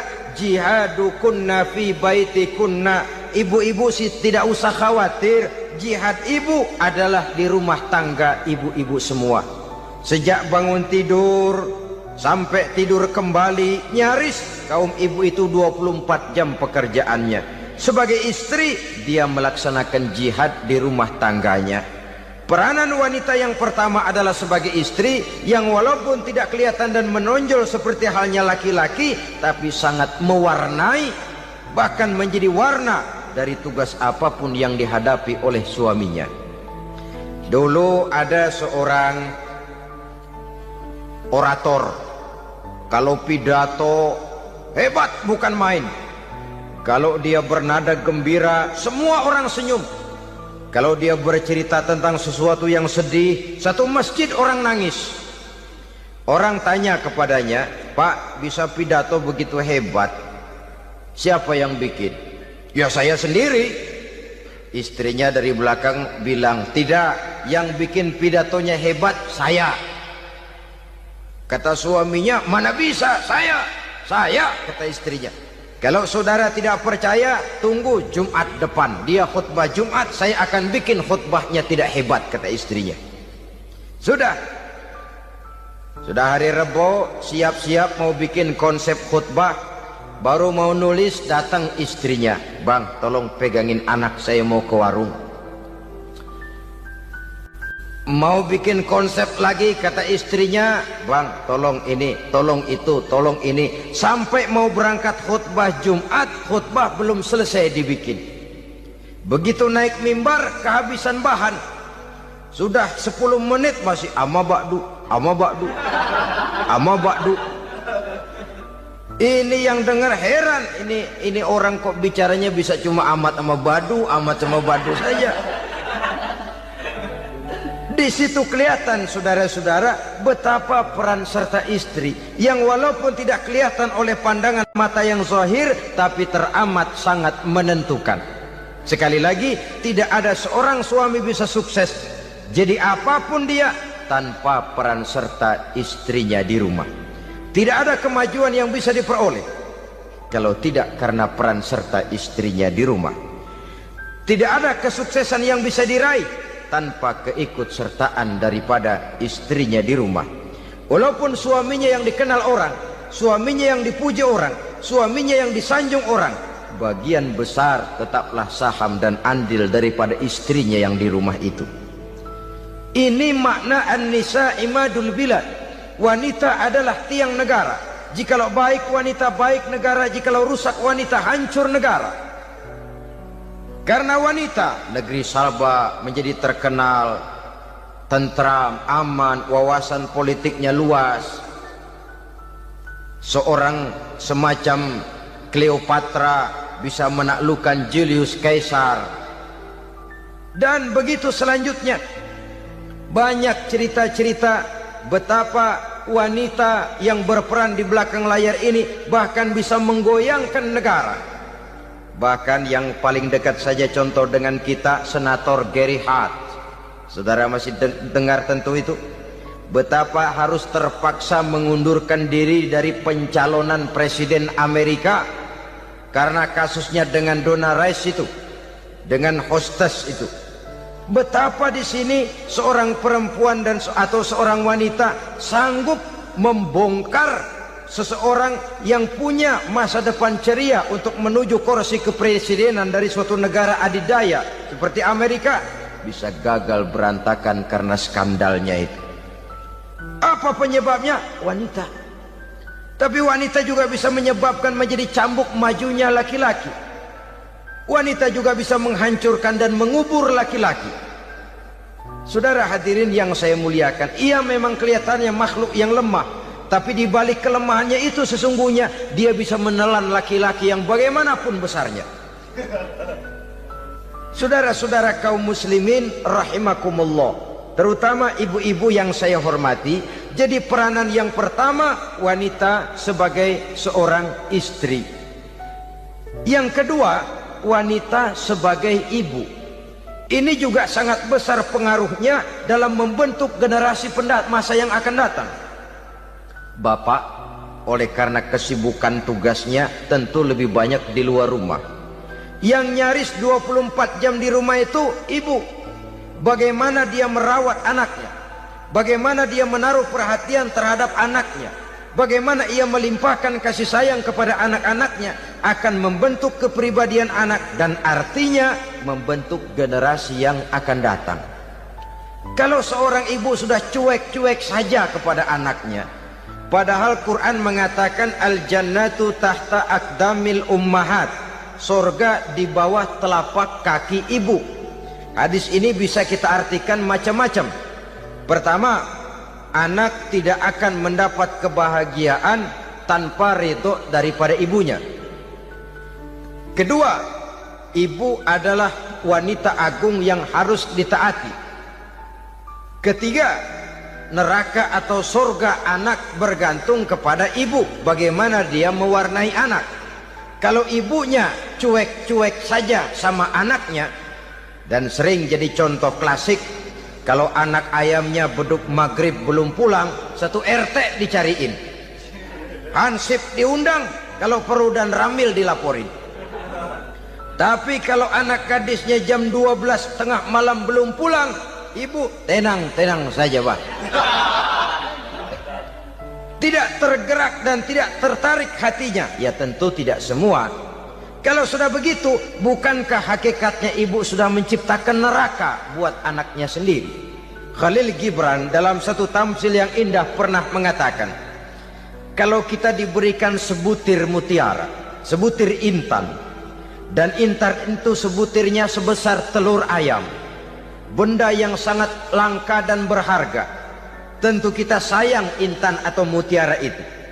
Kita jaga baik-baik, kita simpan dalam kotak, kotaknya kita kunci, kotak itu kita simpan di dalam lemari, lemarinya kita kunci lagi, lemarinya ada di dalam kamar, kamarnya pakai pintu, pintunya kita kunci lagi, kamar itu ada dalam rumah, rumahnya pakai pintu, dikunci lagi, kemudian rumahnya pakai pintu gerbang besar, gerbangnya juga digembok lagi. Untuk menjaga intan itu jangan sampai hilang, begitu usaha kita berlapis-lapis. Dan intan itu sudah diberikan kepada kita, kata Khalil Gibran. Apa dia? Anak-anak yang diamanahkan Allah kepada kita. Itu intan-intan mahal, itu mutiara-mutiara pilihan yang dititipkan dan diamanahkan untuk kita jaga sebaik-baiknya. Haruskah dia sia-sia di tangan kita? Haruskah dia merana jatuh di tangan ibu yang tidak punya tanggung jawab? Saudara hadirin yang saya muliakan, oleh karenanya peranan sebagai ibu ini sangat menentukan bagi pembentukan generasi yang akan datang. Salah ibu mengarahkan anak, akan lahir generasi mendatang yang tidak kita harapkan. Sehingga Nabi bersabda, kullu mauludin yuladu 'alal fitrah fa abawaihi yuhawwidanihi aw yunassiranihi aw yumajjisanihi. Setiap bayi dilahirkan dalam keadaan suci, setiap bayi dilahirkan dalam keadaan bersih, tidak punya dosa. Islam tidak mengenal dosa warisan. Semua saja bayi lahir dalam keadaan suci dan bersih. Kalau demikian lalu bagaimana? Kata Nabi, ibu bapaknya lah yang kelak akan menjadikan anak itu sebagai Yahudi, yang kelak menjadikan itu anak itu sebagai Nasrani, atau menjadikan anak itu sebagai majusi. Ibu bapaknya yang mewarnai anak. Ibaratnya anak itu kertas putih, mau ditulis tinta hijau warnanya hijau, mau ditulis tinta merah warnanya merah, mau ditulis tinta hitam pun warnanya hitam. Oleh karena itu pembentukan anak yang soleh secara mental sesungguhnya sudah diwarnai oleh kebiasaan ibu bapak dalam pergaulan di rumah tangganya secara mental.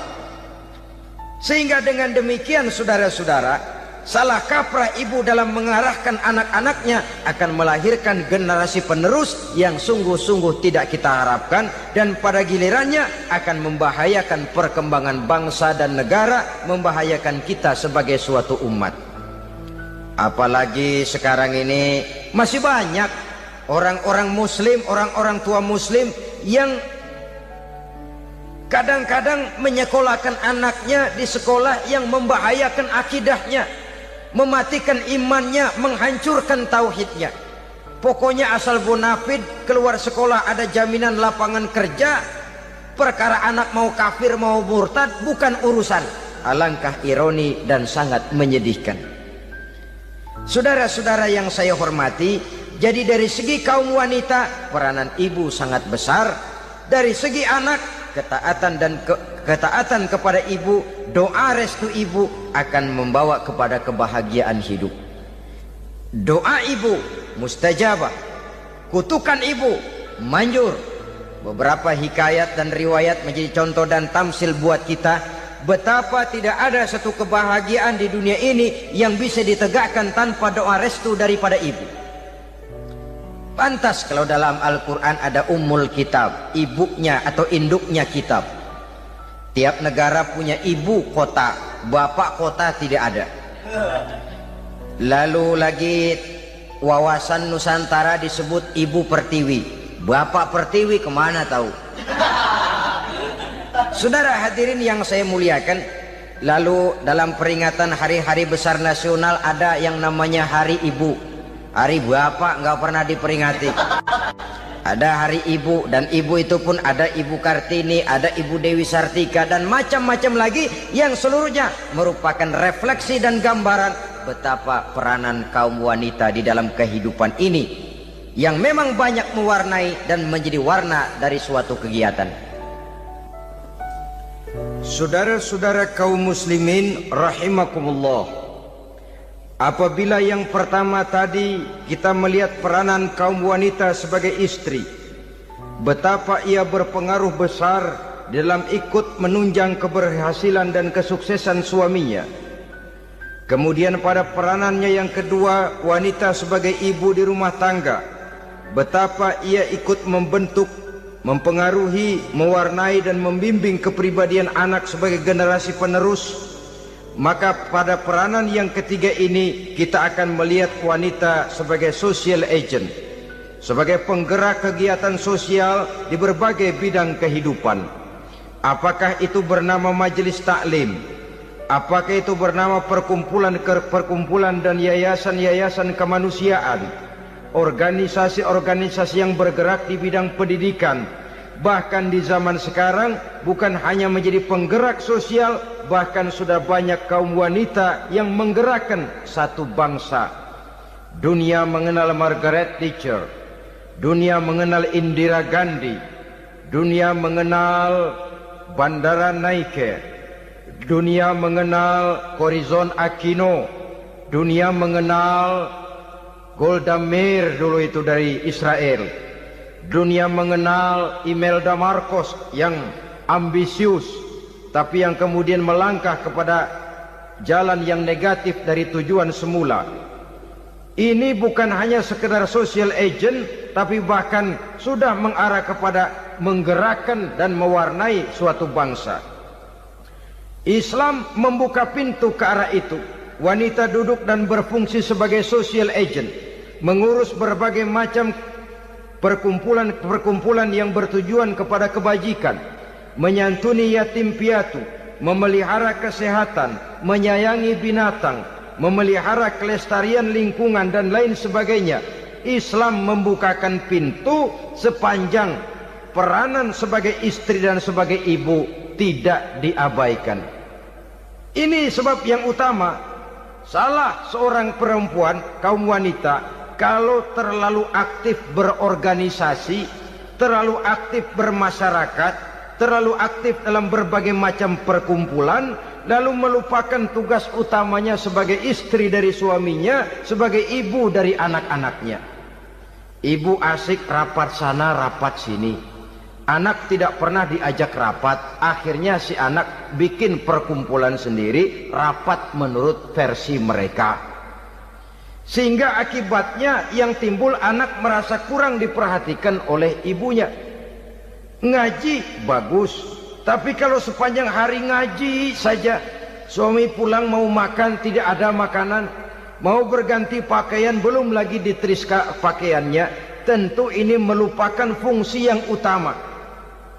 Kegiatan sosial, kegiatan di organisasi adalah jadwal kegiatan setelah fungsi sebagai istri dari suami, sebagai ibu dari anak-anak dilaksanakan dengan sebaik-baiknya.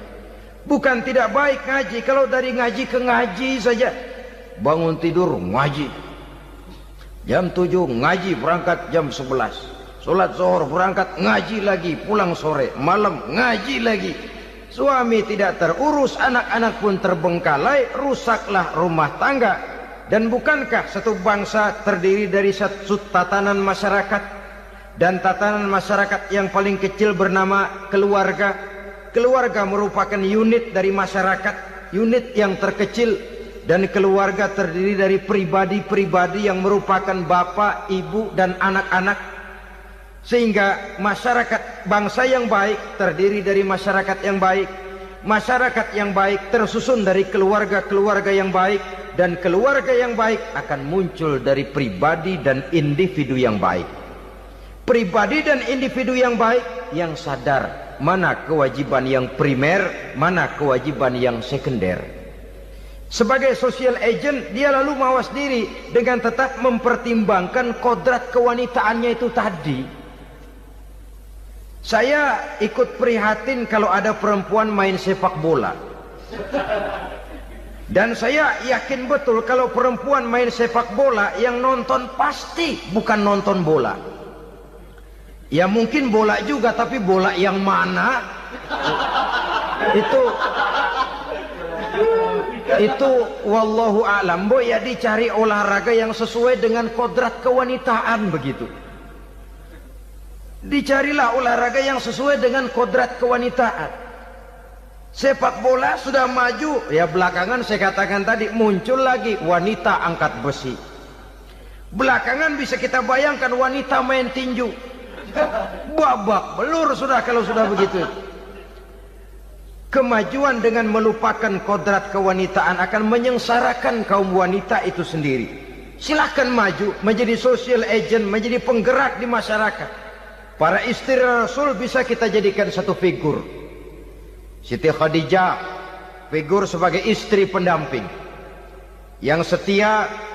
Dikala suaminya bingung, ia tampil memberikan pandangan. Dikala suaminya bingung, ia memberikan tanggapan. Dikala suaminya dimusuhi orang, ia menampakkan kesetiaannya. Kau tidak sendiri bang, aku di sisimu. Dikala jiwanya gelisah ketika pertama kali menerima wahyu berhadapan dengan malaikat Jibril, Khadijah yang menghibur. Kalla ma yukhzikallahu abada. Tidak apa-apa bang, Allah tidak akan menyusahkan kau untuk selamanya. Tenang sajalah, tenang. Abang orang baik-baik, Allah tidak akan menyengsarakan abang. Peran sebagai istri. Dan Rasul mantap.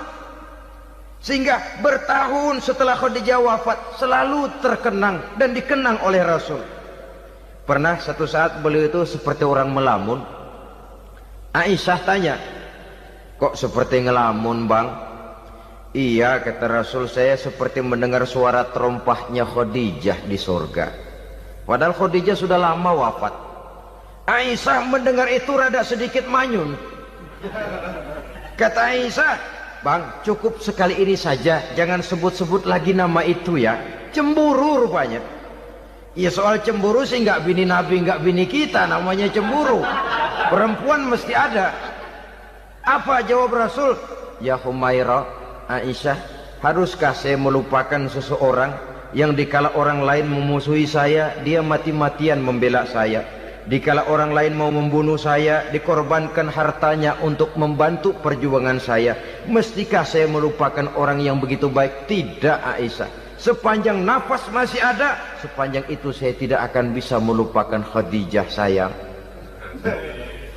Peran sebagai istri Khadijah ini, peran sebagai istri. Suaminya bingung, istrinya memberikan hiburan. Kadang kan tidak, suami bingung, istri bingungan lagi. Ya sudah, mari ramai-ramai kita bingung sudah. Bukan mencari jalan keluar, yang sudah bingung malah ditambahin bingung lagi. Saudara hadirin yang saya hormati, lalu figur Siti Aisyah, muda, cantik, kreatif, cerdas. Kalau bahasa sekarang barangkali wanita karier ini. Ini figur-figur loh. Jadi punya keistimewaan masing-masing, sehingga ada pilihan. Ya tentu orang mencari istri itu kan karena ada dasar pilihan. Mungkin rupanya kurang menarik tapi akhlaknya bagus. Mungkin akhlaknya sedang-sedang saja tapi potongannya cakep. Masih ada pilihan. Sudah potongan jelek, akhlak bejat. Emangnya lu milih merem tempo hari ya?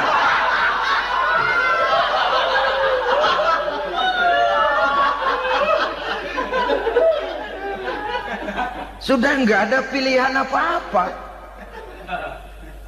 Lalu ada istri yang punya keistimewaan karena sifatnya yang sabar. Ada yang wataknya itu pemurah. Ada yang sifatnya itu belas kasih. Pendeknya, dari istri-istri Rasul kita bisa menemukan figur-figur wanita teladan. Sehingga keliru kalau kaum orientalis barat mengatakan Rasulullah itu katanya sesungguhnya adalah seorang seks mania. Istrinya banyak. Oh, ini memang bajingan ini orientalis ini. Kalau Rasulullah itu seorang seks mania, tentu yang dinikahinya itu pertama jelas gadis semua, yang kedua tentu cantik-cantik semua. Dari istri-istri beliau yang dikawininya dalam keadaan gadis cuma Siti Aisyah. Selebihnya janda. Apa pertimbangannya? Menyantuni yatim-yatimnya, mengayomi janda-janda yang ditinggal suaminya gugur di medan perang, untuk memperkuat keimanannya. Itu pilihan utama Rasul. Kita sekarang ini ya ngakunya sih ikut sunnah Rasul, cuma sunnahnya urusan kawin melulu. Ada duit sedikit, kawin maning, kawin maning. Ditanya orang kenapa kawin melulu, sih mas sunnah Rasul. Bukan main. Kalau sudah urusan kawin pahlawan betul sunnah Rasul. Padahal kawin lagi dalam Islam itu sungguh pun boleh, tapi tidak diperintah. Tidak diperintah, memang cuma boleh. Itu kalau dalam pesawat itu cuma semacam emergency exit lah ya. Yang tidak boleh sembarang waktu bisa dibuka. Kalau memang sanggup berlaku adil, tafadhol. Kalau tidak, satu juga nggak habis. Lagian saya kira perempuan itu kan cuma perbedaan rupa saja, perbedaan selera saja. Seperti singkong dengan sate, bedanya kan cuma di tenggorokan.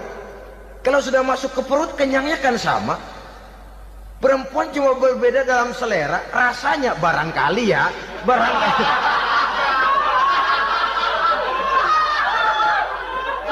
Barangkali tidak jauh beda.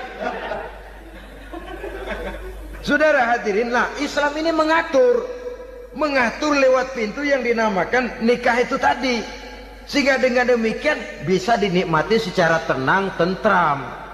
Tidak usah manusia ya, kucing saja. Coba lihat kucing. Kalau ikan dia boleh nyolong, kucing itu boleh curi, makannya nggak tenang kucing. Coba lihat ini. Asal dia nyolong ikan, makannya juga mindik-mindik. Matanya nengok kiri, nengok kanan. Ada sedikit gerusak, kabur. Secara nalurinya kucing tahu kalau ini ikan curian, makannya nggak tenang dia. Tapi kalau ikan kita kasih, kucing anteng, geledek juga nyamber, manteng aja dia.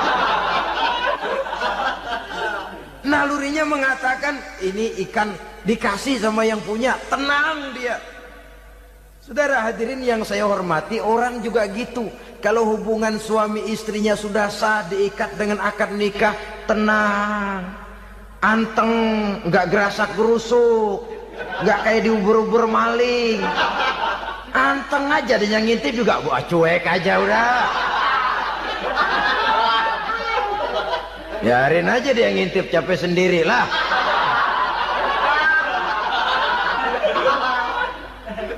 Tapi kalau nyuri-nyuri, coba lihat dah.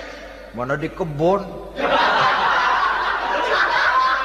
banyak nyamuk, ansip mukul tiang listrik, dia yang bingung. Islam ini sesungguhnya memudahkan jalan, saudara-saudara. Jadi sebagai social agent, wanita bisa berperan untuk itu. Apalagi untuk hal-hal yang menyangkut wawasan kemanusiaan, di mana kaum wanita karena emosinya lebih tinggi daripada kaum laki-laki, dia sangat peka terhadap masalah-masalah yang menyangkut kemanusiaan. Hatinya mudah tergugah, perasaannya cepat terenyuh. Dengan penderitaan dia cepat tergugah.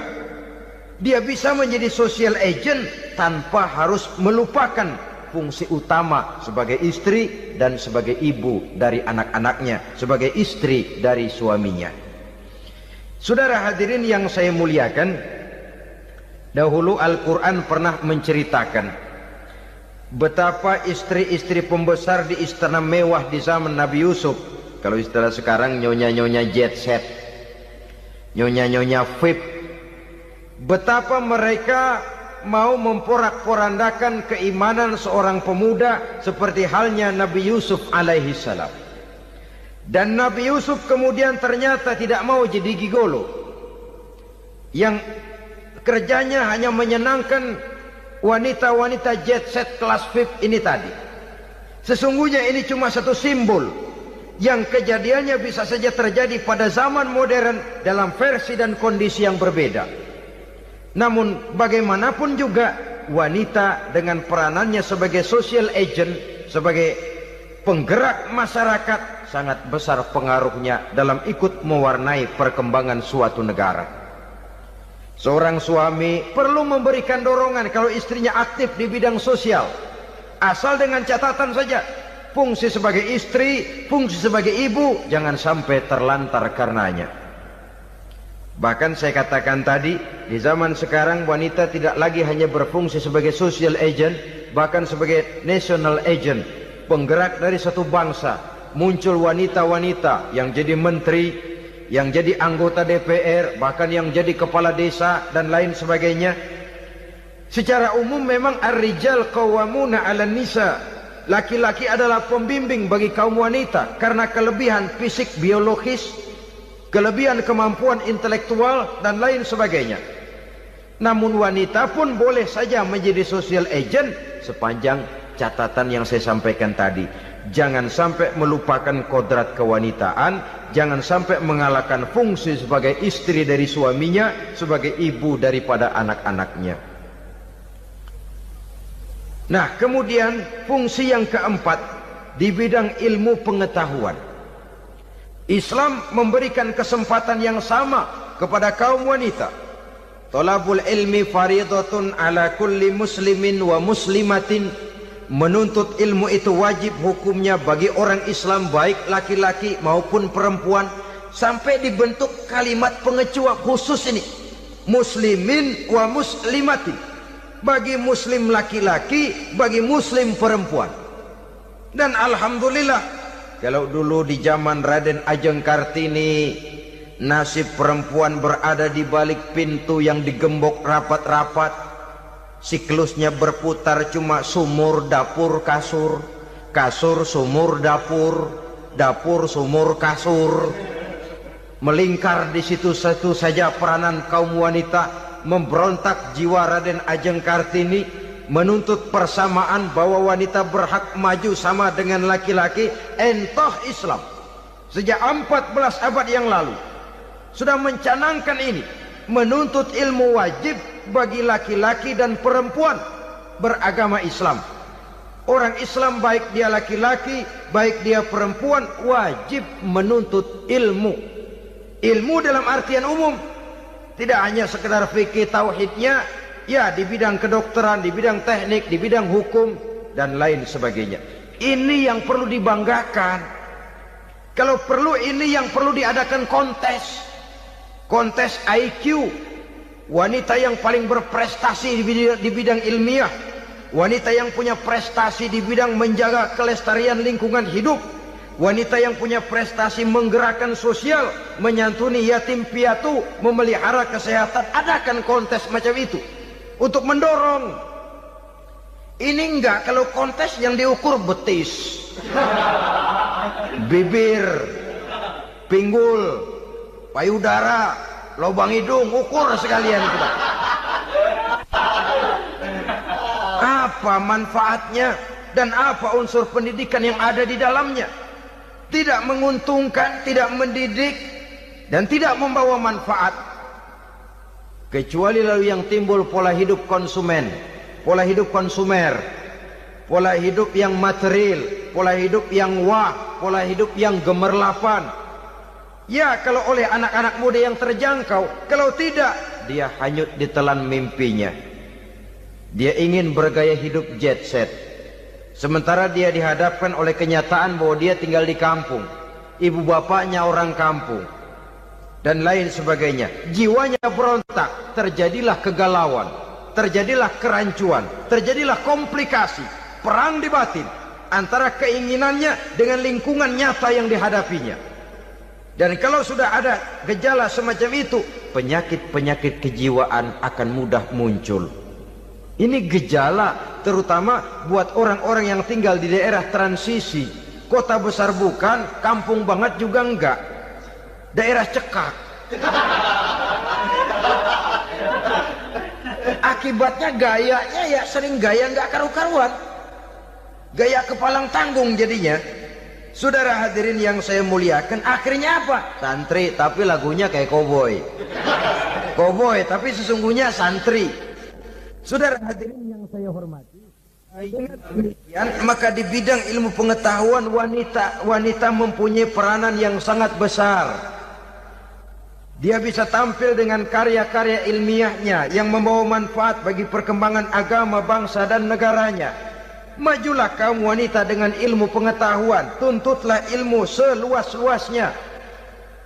Kita hidup di satu negara yang merdeka, kita beragama yang memberikan satu keyakinan bahwa menuntut ilmu merupakan kewajiban, bahwa peranan wanita tidak hanya di belakang dapur, lain sebagainya, yang seluruhnya terpantul dari dinamika kehidupan kaum wanita. Saudara-saudara kaum muslimin rahimakumullah. Kemudian yang kelima, peranan wanita dalam bidang agama.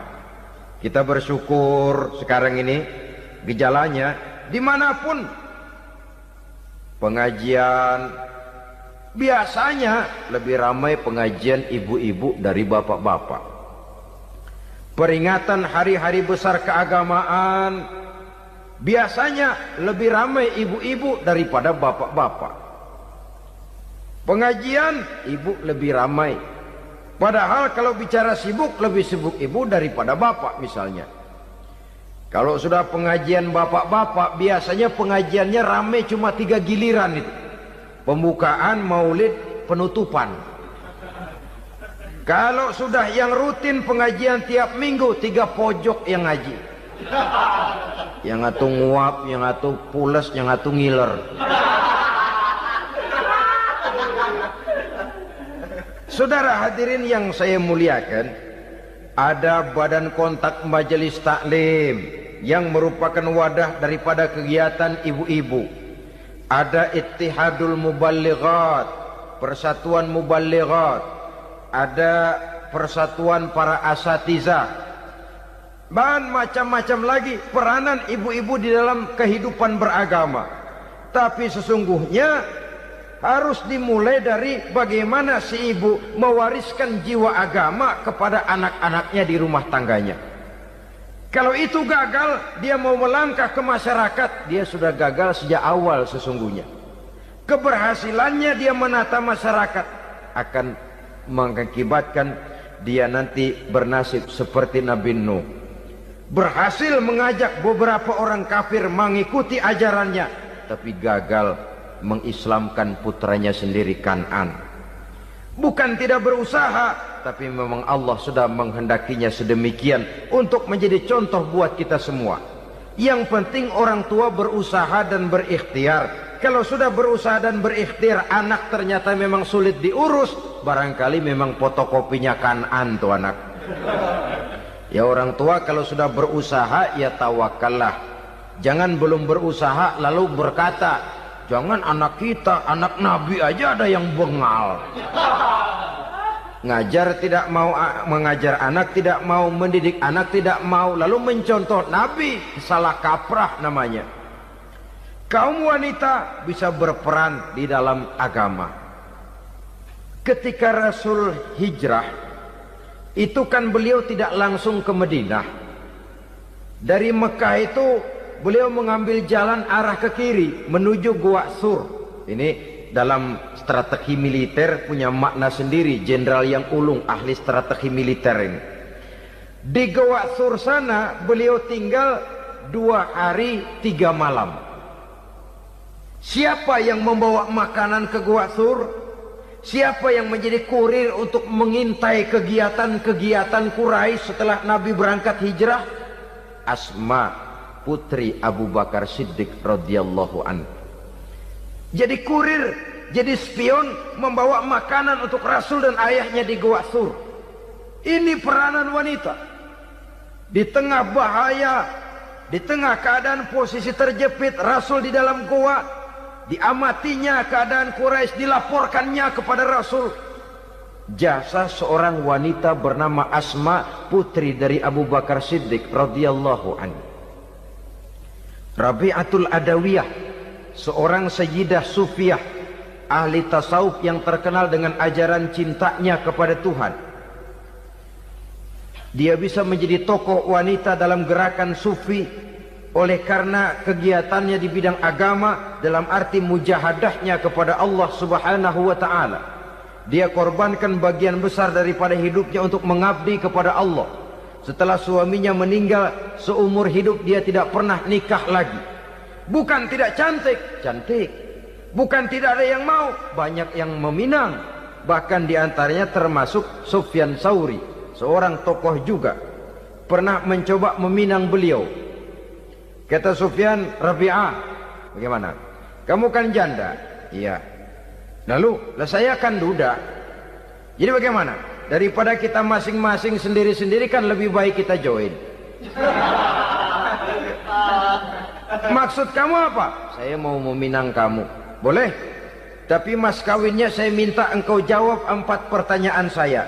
Kalau bisa, diri saya seutuhnya saya berikan kepada kamu. Kalau tidak, tidak usah saja. In ajabtani fi 4 masail fa ana laka. Kalau engkau sanggup menjawab 4 pertanyaan saya, seluruh diri saya bulat-bulat saya serahkan kepada kamu. Yang pertama, Sufyan, semua orang kan bakalan mati. Iya. Ya soal mati sih sama, mati. Cuma hakikat mati kan lain-lain. Ada yang matinya itu husnul khatimah. Mati baik di akhirnya. Lagi ngaji, mati. Lagi baca Quran, mati. Lagi sholat, mati. Lagi dengar ceramah, mati. Lagi sodakoh, mati. Itu mati-mati yang su'ul khatimah. Ada yang mati itu mati yang husnul khatimah, maksud saya. Ada mati itu yang disebut su'ul khatimah, jelek di penghujungnya. Lagi nyekek botol, mampus. Lagi banting kartu, plak plak, habis. Lagi makan riba, mati. Lagi zina, mati. Lagi nipu, mati. Kira-kira kalau saya nanti mati, su'ul khotimah apa husnul khotimah? Loh, saya nggak tahu, kamu mati saja belum. Tidak bisa kamu jawab, tidak bisa. Yang kedua, setelah mati kita masuk ke alam kubur. Di kubur kita akan dapat nikmat kubur atau azab kubur. Hari itu kira-kira saya dapat nikmat apa dapat azab? Saya tidak tahu. Di padang mahsyar setelah ditimbang kita dapat kitab di tangan kanan kalau baik, di tangan kiri atau dari belakang kalau jahat. Hari itu saya dapat kitab di tangan kiri apa tangan kanan? Saya nggak tahu. Yang keempat, orang akan lewat di atas sirat. Yang selamat sampai surga, yang celaka sampai ke neraka. Kira-kira saya yang selamat apa yang celaka? Wah, kata Sofyan, gua nggak tahu, udah butak dah lempangan itu deh.